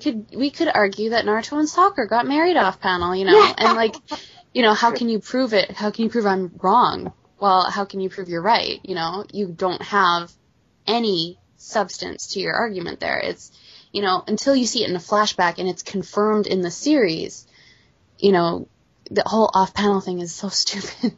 You don't have an argument. So that's what I feel about that. Yeah, I don't know. He had multiple chances to go and confront her about it. Like, as soon as he came back, you know, he spent all of his time with Sakura. Exactly. He didn't confront Hinata whatsoever. Then he goes off to Iron. When he comes back from Iron, Hinata's standing there. People were assuming he was going to go have ramen with Hinata. No, it turns out that's not true either. He doesn't confront her about it at all. Then the war starts, and he saves Hinata. So this is when he's finally reunited with Hinata again. And he does bring up the moment where she jumps in front of Pain. But he doesn't bring up her confession at all. Sorry about the background noise. I'm living with a mentally retarded person. Oh, me too. Wow, that's honest. It's funny. They're not actually. Well, it's funny that you mentioned that because I actually think that was Naruto's answer to the confession. Mm-hmm. I know it sounds weird, and I know you're like, oh, well, James, you sexy, magnificent, intelligent BAU. What are you talking about? Well, I mean, I think I'm paraphrasing on this one, and I know I am, but, you know, wasn't it, she says, oh, I believe it's Naruto, I can see it in his eyes, and Naruto says something along the lines of, I can see it in your eyes too, that you're strong, like, he's basically saying, you don't need me to be strong, Hinata, you're strong on your own, you don't need me, and I think that's him basically saying, look, we're friends, but, you know, you don't need me. You know, and yeah, that could be taken as the answer to the confession after all. And if you think Well, of that, the point is, let's talking about why I don't think Naruhina will happen again. What happened after that? What happened in chapter 573? What did she say? I'm gonna stand by Naruto and hold on to his hand and walk with him. Exactly. Okay, so taking that into mind, did she actually follow what Naruto told her? Literally. Yeah. Like, follow the advice, you know, that you're strong on your own? No, she fell on Naruto again. Exactly, you know, that is the point. I mean, she's so fixated, concentrated, she has a, you know, like a tunnel vision that nothing else matters except Naruto. And the problem is that is also affecting herself. I mean, couldn't she have used the 2 years that Naruto was away to improve herself? Mm-hmm. Did that happen? Nope. Oops. That is the point. I mean, linking what I'm currently saying with what you have shared, the fact that Naruto actually needs someone who can encourage him to move forward, and, you know, all your arguments, there are plenty of reasons for why we think Naruhina will actually not work. And, you know, I know that maybe in part 1, seeing that she was a shy, cute girl might be something like, you know, like something not reasonable, we could say it. That is reasonable to have a girl that is actually shy. But then again, seeing that 2 years have passed and nothing has changed about her, that she's still as shy as ever, as she still has a low self-esteem about herself. I mean, we've seen that Naruto needs to be pushed forward, so how is she gonna do that if she doesn't have a good opinion of herself? Oh yeah, we have chapter 615. Okay, so sorry, but I have to agree with James. Everyone was out of character in this chapter. Yeah, I think the only good development that I was really like astonished by Hinata was back in the Chunin exams again, where she fought against Neji. I think that was the only moment she really showed herself, but I don't know, I think she could have definitely managed to train herself better with the Byakugan, and apparently she did, like you said, wasted her entire time that she could have spent on managing to develop her strength and rely on herself and not Naruto. Yeah, and again, we do not know what happened between those 2 years, because, we can, say that everything happened, exactly like how we think, because again, it was 2 years and nothing was written in stone. But as far as have we seen, like, her showing any improvement in battle? I don't think so. How many battles have we seen for her in the manga? 3. The only 2 I remember is the battle against Spain, that nothing was really done. Yeah, it ended pretty quickly. The battle against I don't know, who was she fighting in the war? Who was she fighting before Naruto stopped them? She was fighting Zetsu clones. Yeah, that, did she show something there? I don't remember. No, she fell to the ground like, I can't do anything. I'm so weak. Yeah. Mama. And finally, in the fight against Madara, that, it was thanks to Naruto's power up, actually, that she was able to stop, what was it? A technique from Madara or something? The giant fist of wood. Yeah, something like that. So, what did that make me think? What has she improved as a person and as a shinobi? How? Can someone let me know?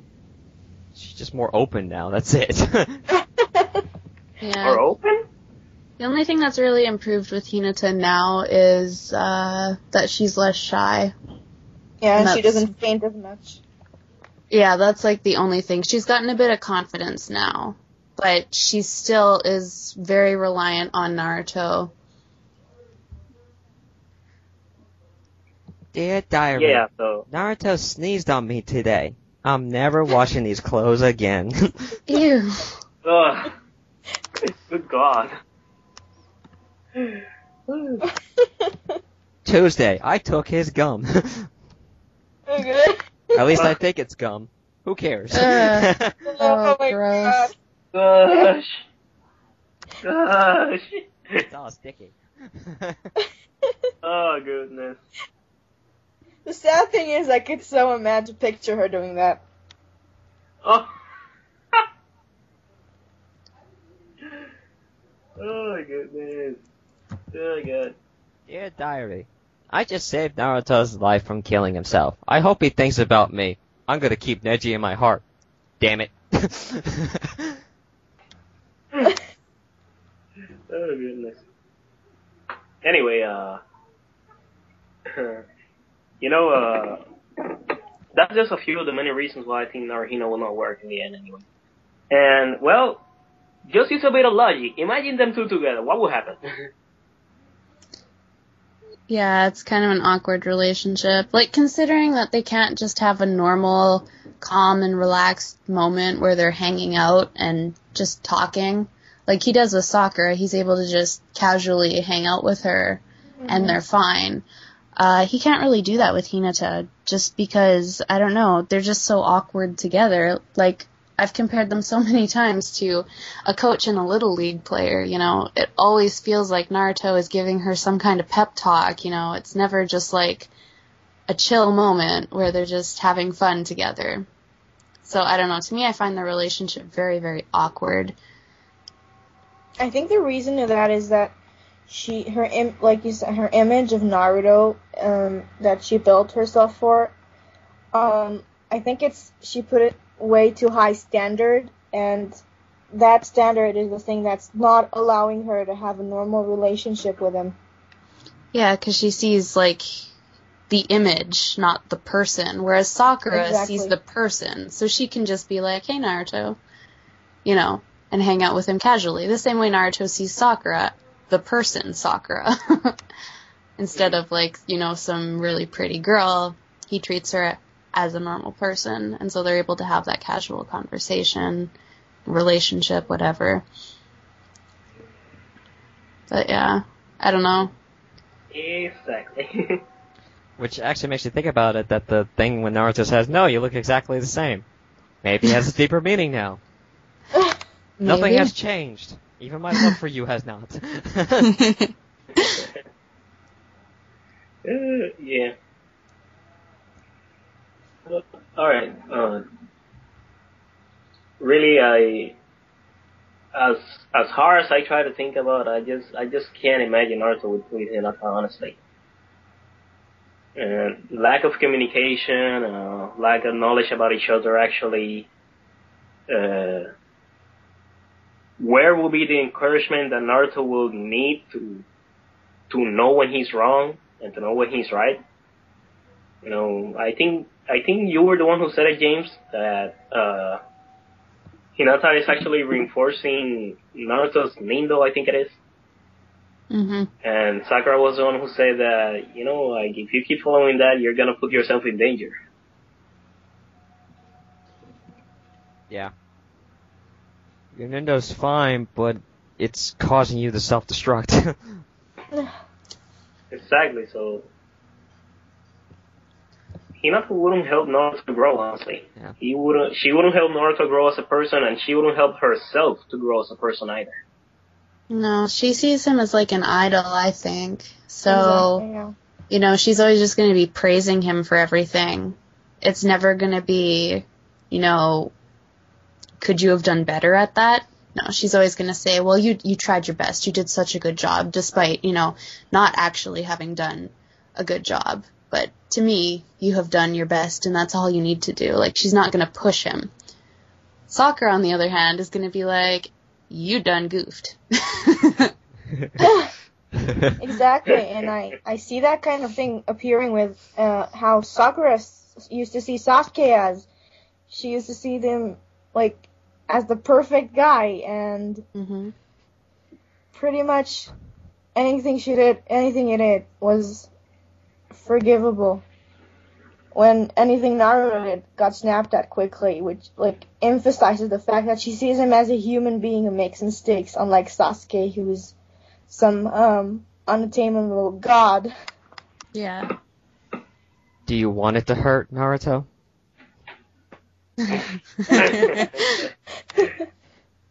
If you get that reference, bravo. Yeah. Hi. I'm your biggest Naruto. fan. Hi, Naruto. Doesn't that hurt? Do you want it to hurt, Naruto? Anyway, and I'm sure this is gonna be safe for another time, but I want to touch this a bit. When you actually compare the Hinata confession with the Sakura confession, who is actually more concerned about Naruto? Sakura. Yeah. Mm-hmm. And that is easily proved. Why? Because what does she says to him? That he's constantly putting himself in danger. Mm-hmm. And you could see who is actually the better. I'm not sure if candidate is the right word. Because I don't want to make it sound like a competition, but the person that would work better on Naruto's side is actually Sakura. I think the good way to look at it is in both confessions, both girls are making sacrifices. One is sacrificing something for Naruto, the other is sacrificing something for herself. Exactly, Hinata wants to just confess to get the burden of saying the truth out of her shoulder, while all the reason for Sakura's confession is to get Naruto to stop obsessing after Sasuke and just come back home safely. Right. Sakura is more concerned about Naruto's well-being, whereas Hinata is just seeing this as her final opportunity to get her feelings off her chest. And, like, it would be different. People are going to argue about this, but, you know, it would be different if she had turned around and hit the chakra receivers, or had somehow formed some kind of strategy, or showed that she had thought about what she was going to do before she jumped down there. But she didn't. She jumped down there without a plan. She knew full well that she couldn't take on pain. All she did was confess to Naruto, and then she charges at him like a buffoon. She's a ninja. You should know not to just charge at your enemy, especially if it's someone that you have no chance fighting against. But she doesn't care, because to Hinata, saving Naruto isn't her priority in that moment. Her priority is getting her feelings off of her chest, telling Naruto, hey, I love you, because this, she thinks, is her final moment to do so.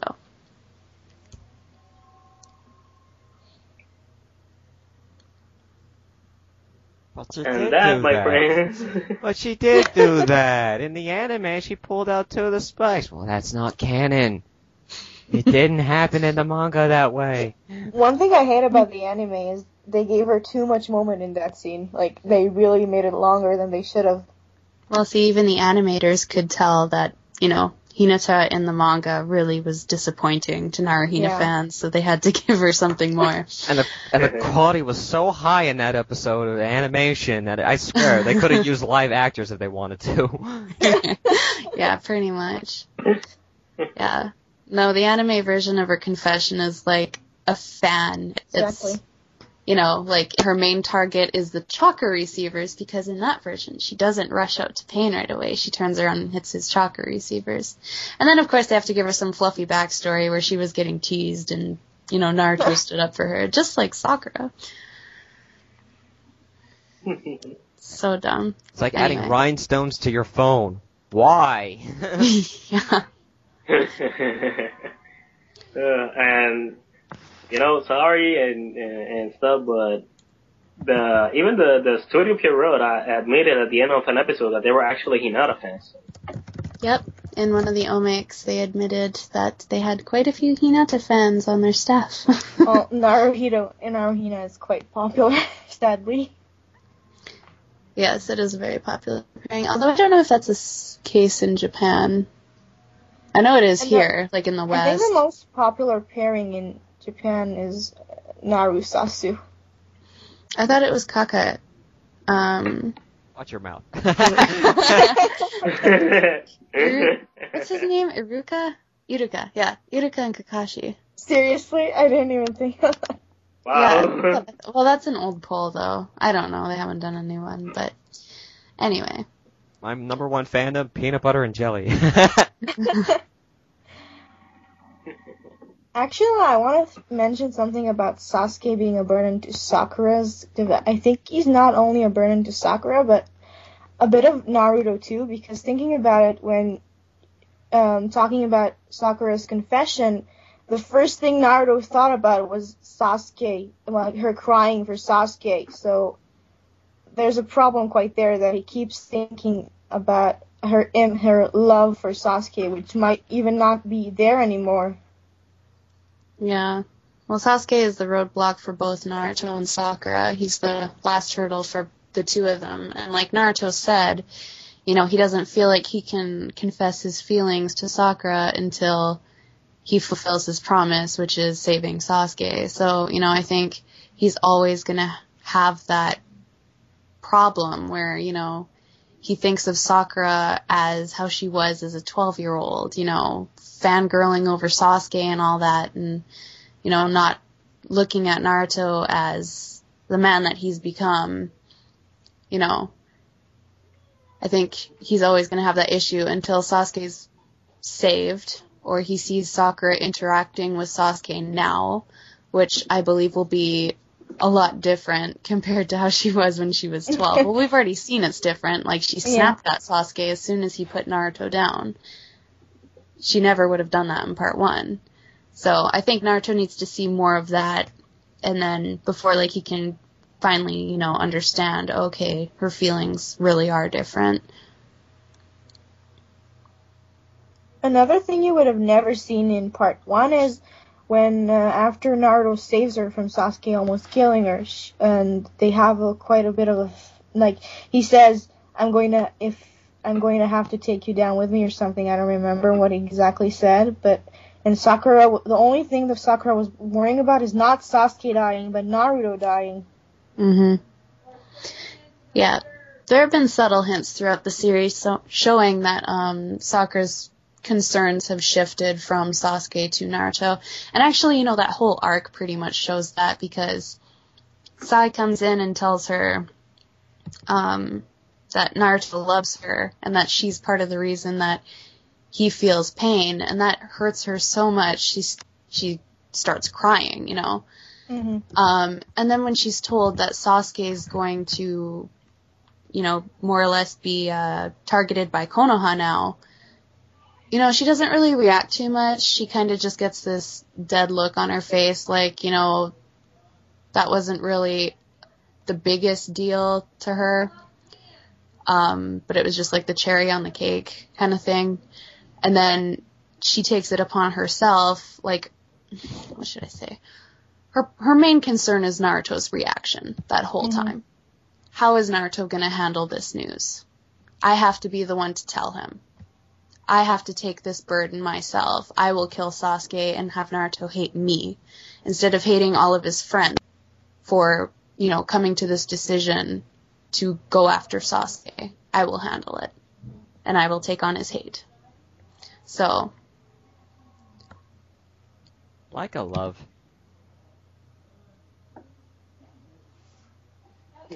And that's why we like strawberries. They're so delicious and red.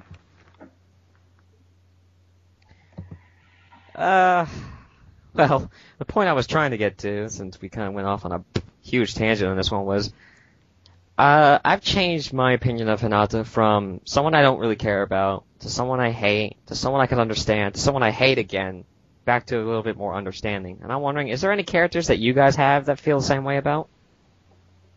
Like, if first you hated them, or you didn't care about them, then you hated them, and then you liked them again, or then you found some other reasoning behind it, and you realize you don't really hate them, you just think differently now? You don't like what they do, but you like, nah, I don't really hate them, I just don't like what they do. Temari, actually. Really? Yeah, at the first part, I really, really hated her, but then at the second part, no, not the second part, after the whole Gaara versus Naruto thing, I changed my view. I don't know, she is just, her emotions with me are confusing.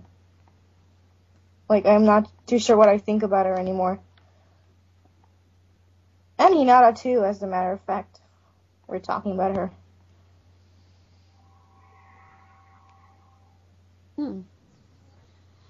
Slextrem? Shadow? I guess Sakura at first.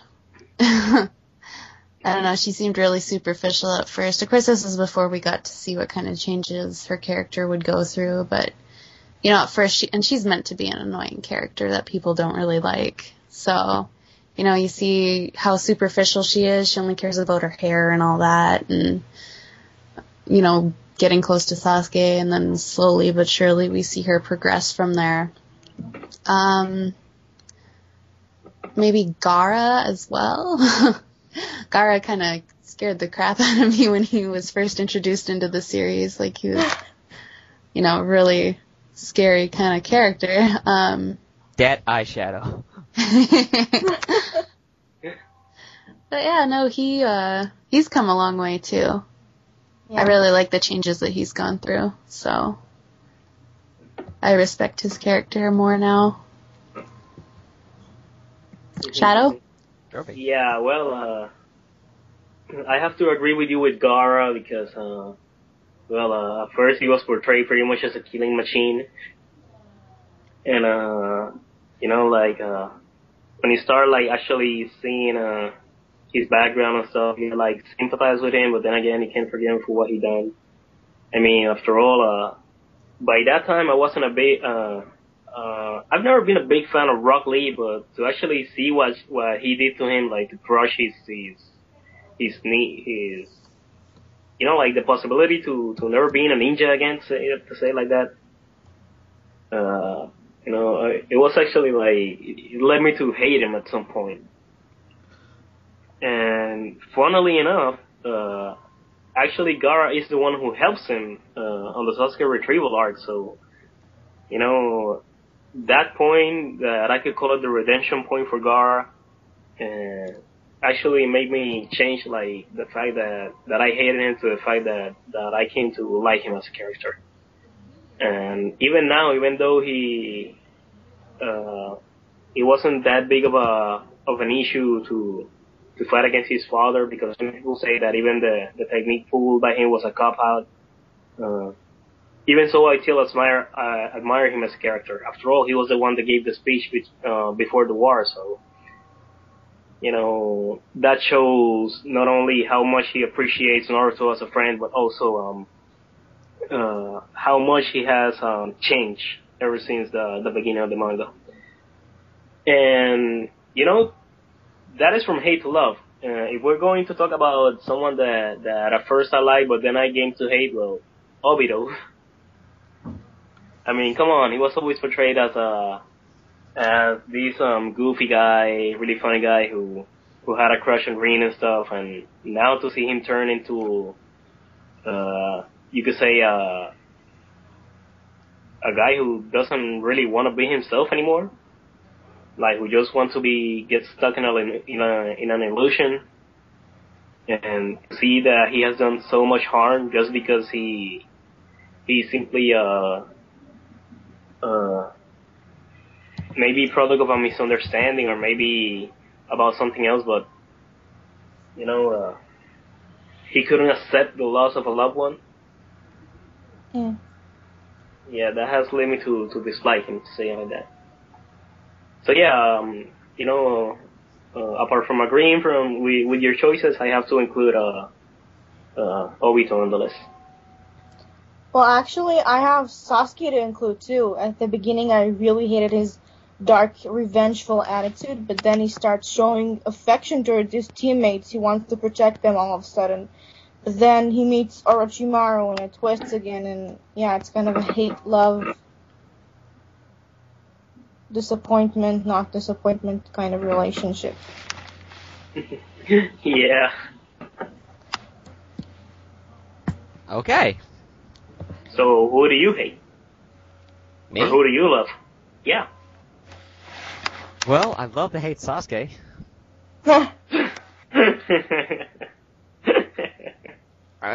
Honestly, I mean, Sasuke looks cool and all, but one of the biggest thing is, like, he's nothing but excuses. And even then, it's still having excuses. Oh, you know, he's not evil. He's just going after his brother who killed the clan who was evil. But then we found out that he was actually the good guy, so Sasuke's now, you know, has no excuse. Oh, but now it's something else. You know, he's finally learning how to love and something, but then he stabs her and something. Oh, but he's going through a lot in his life. Okay. You know, and now all of a sudden, he's not evil. It's just in his genetics. He's possessed by evil. Okay, you know what? I'm tired of the excuses with Sasuke. He's either evil or he's not. Pick one. Okay, let the man make his own choices. Let him make his own decisions. Well, I want to be evil. Okay. None of this possessing crap. He wants to be evil. Let him be evil. Don't make excuses for him. Don't sit here and justify his actions. He's a jerk. I could use a lot more offensive word, but he's a jerk. Let him be a jerk. He's a bastard. So that's it. An arrogant bastard. Pretty much. Oh wait, am I speaking about Madara or about Sasuke? Maybe Speaking about about both. the whole entire Uchiha clan at this point, except for Itachi. Yeah. True. True. And except for, this guy, I must not forget his name, Shizui.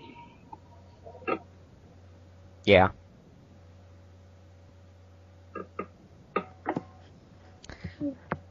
So yeah, I guess that's pretty much. There are actually other characters which I have, you know, like at some point and then lost interest in them. For example, I could say Shino, but it's not really his fault. It's just that he hasn't received any. He hasn't received much development in part 2, to say it like that. There are just characters that there's just not enough to like or hate about them. Exactly. They just don't have enough to really give a definitive answer for him. So. Like 10-10. Who? 10-10. Who? Who's 10-10?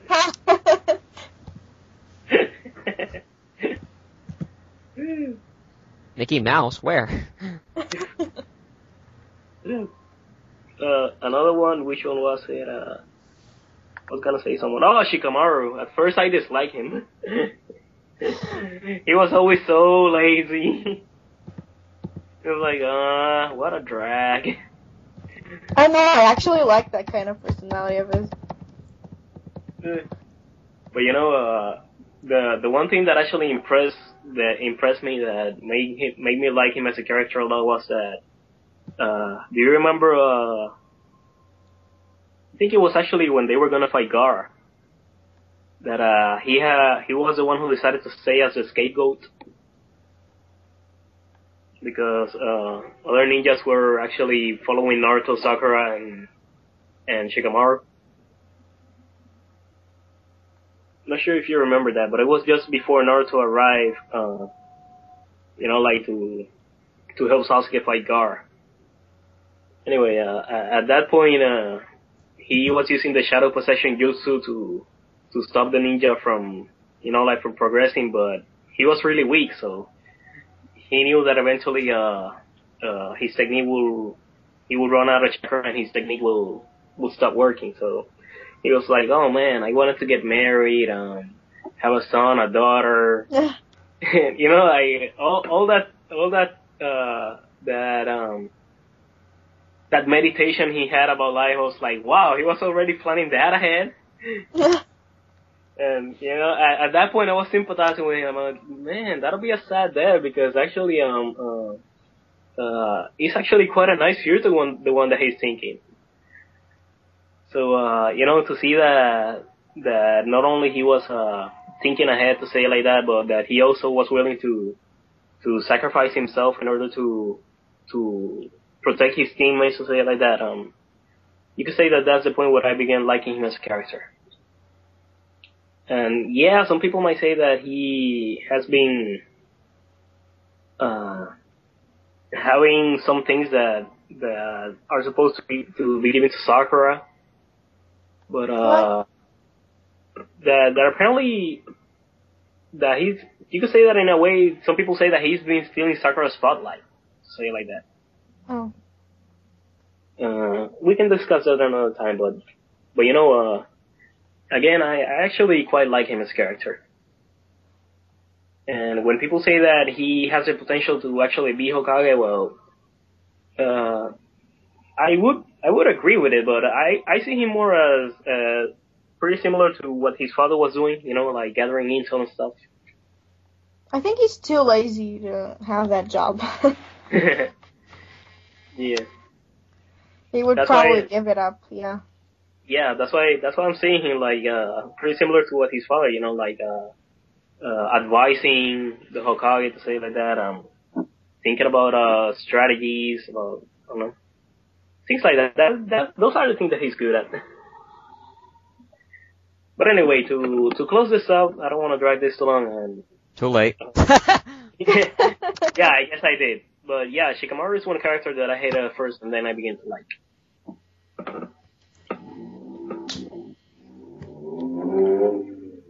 Okay. Now comes to my favorite part of the show. Question time. Yay!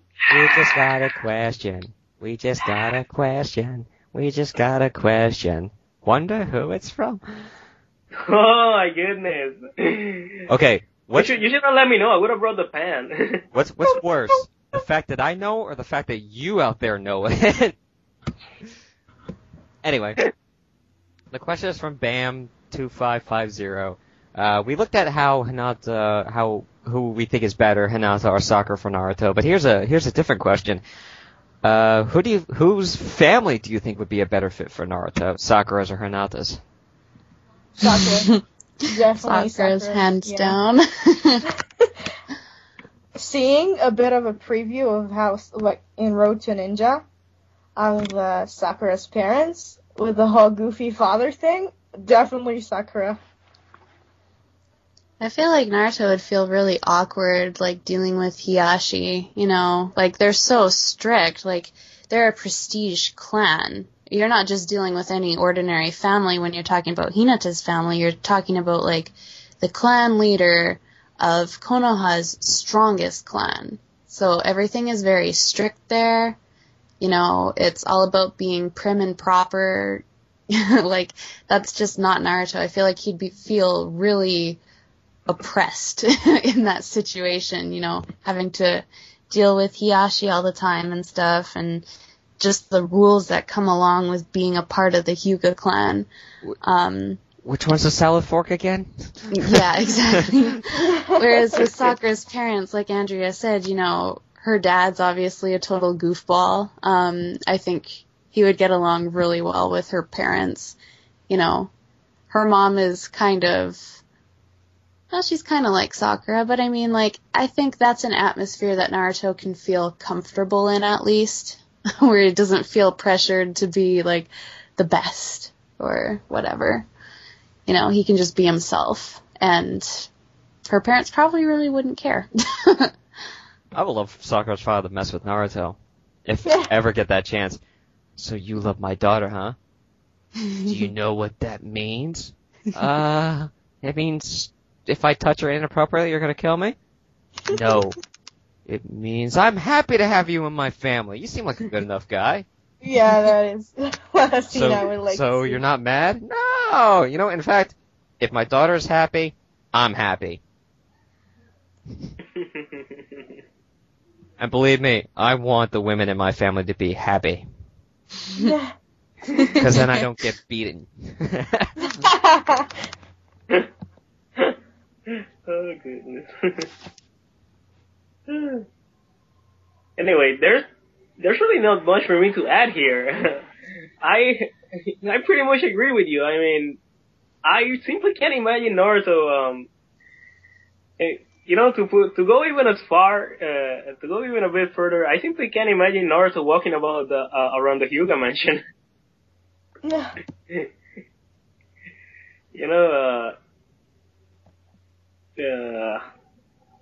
he's I don't know. I think he's the type that will feel weird around all that high class stuff. And Oh, sorry. No, you should continue. I'll say it later. Well, it's really short what I'm gonna say. He will feel weird walking around the house. He will feel weird, like treating Hinata's family. You know, everything will be weird for him overall. But when you think about Sakura's family, to say like that, I mean, you could say that they're pretty much an ordinary family. I think Naruto will feel at ease, actually. You know, he will have a better chance of being himself.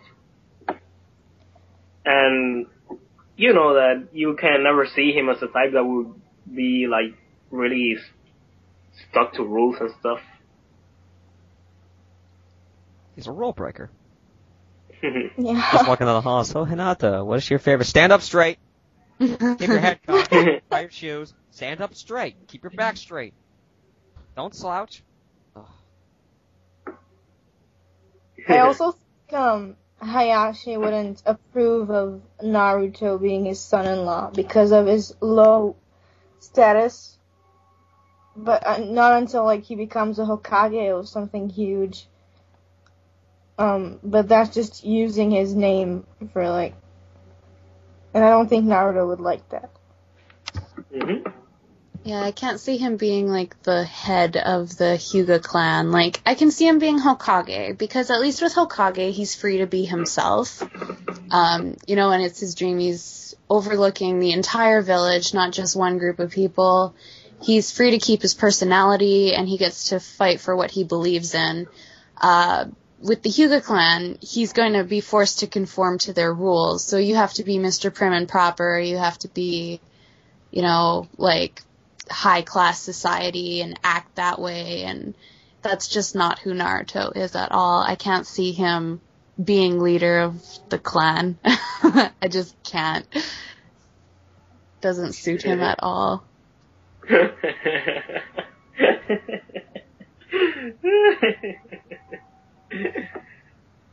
drop the formalities, will you?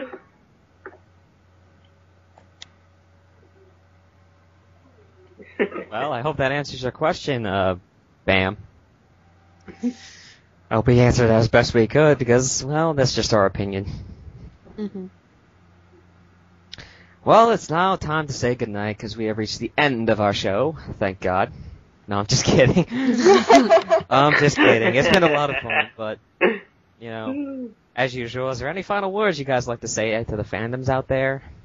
Anything at all? That's very inspiring. Thanks a lot, fellas.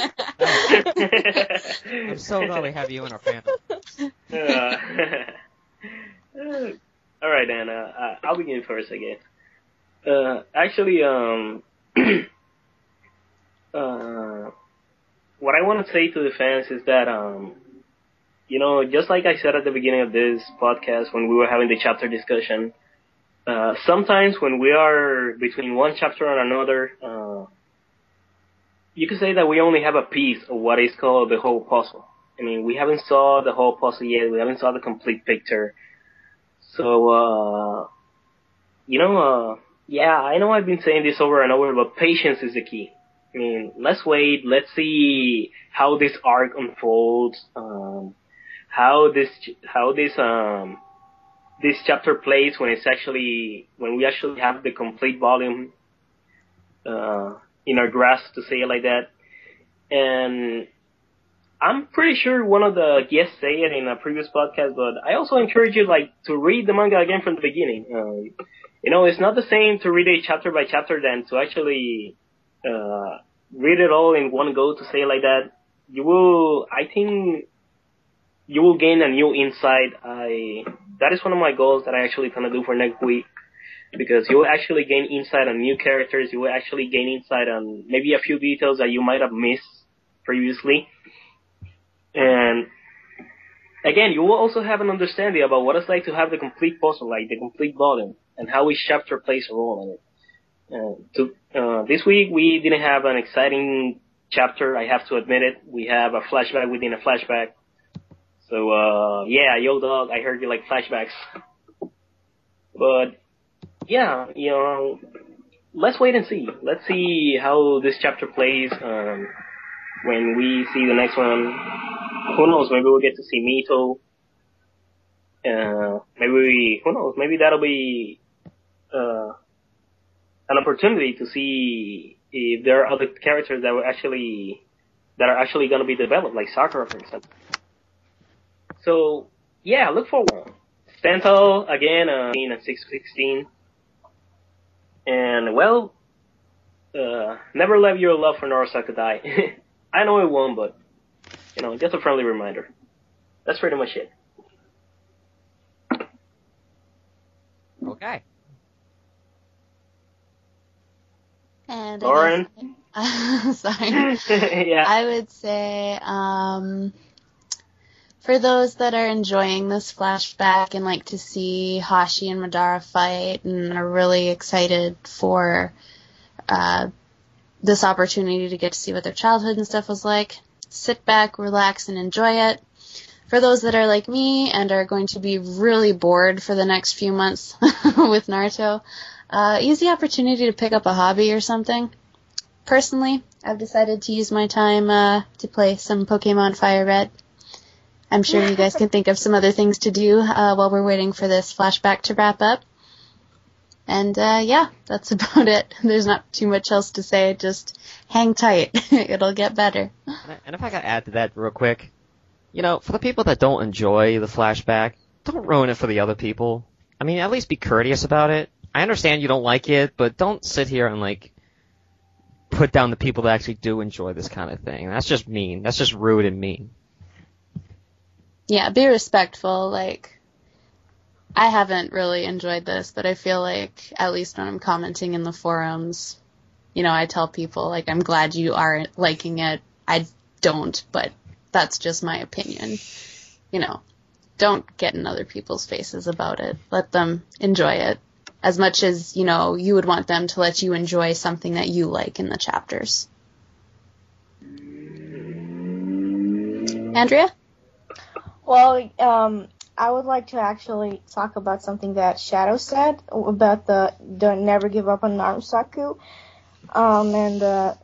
Like one chapter could be a revolution to a preview of the other what actually is about to happen. So, part of the fandom is not knowing ever if it's gonna happen or not.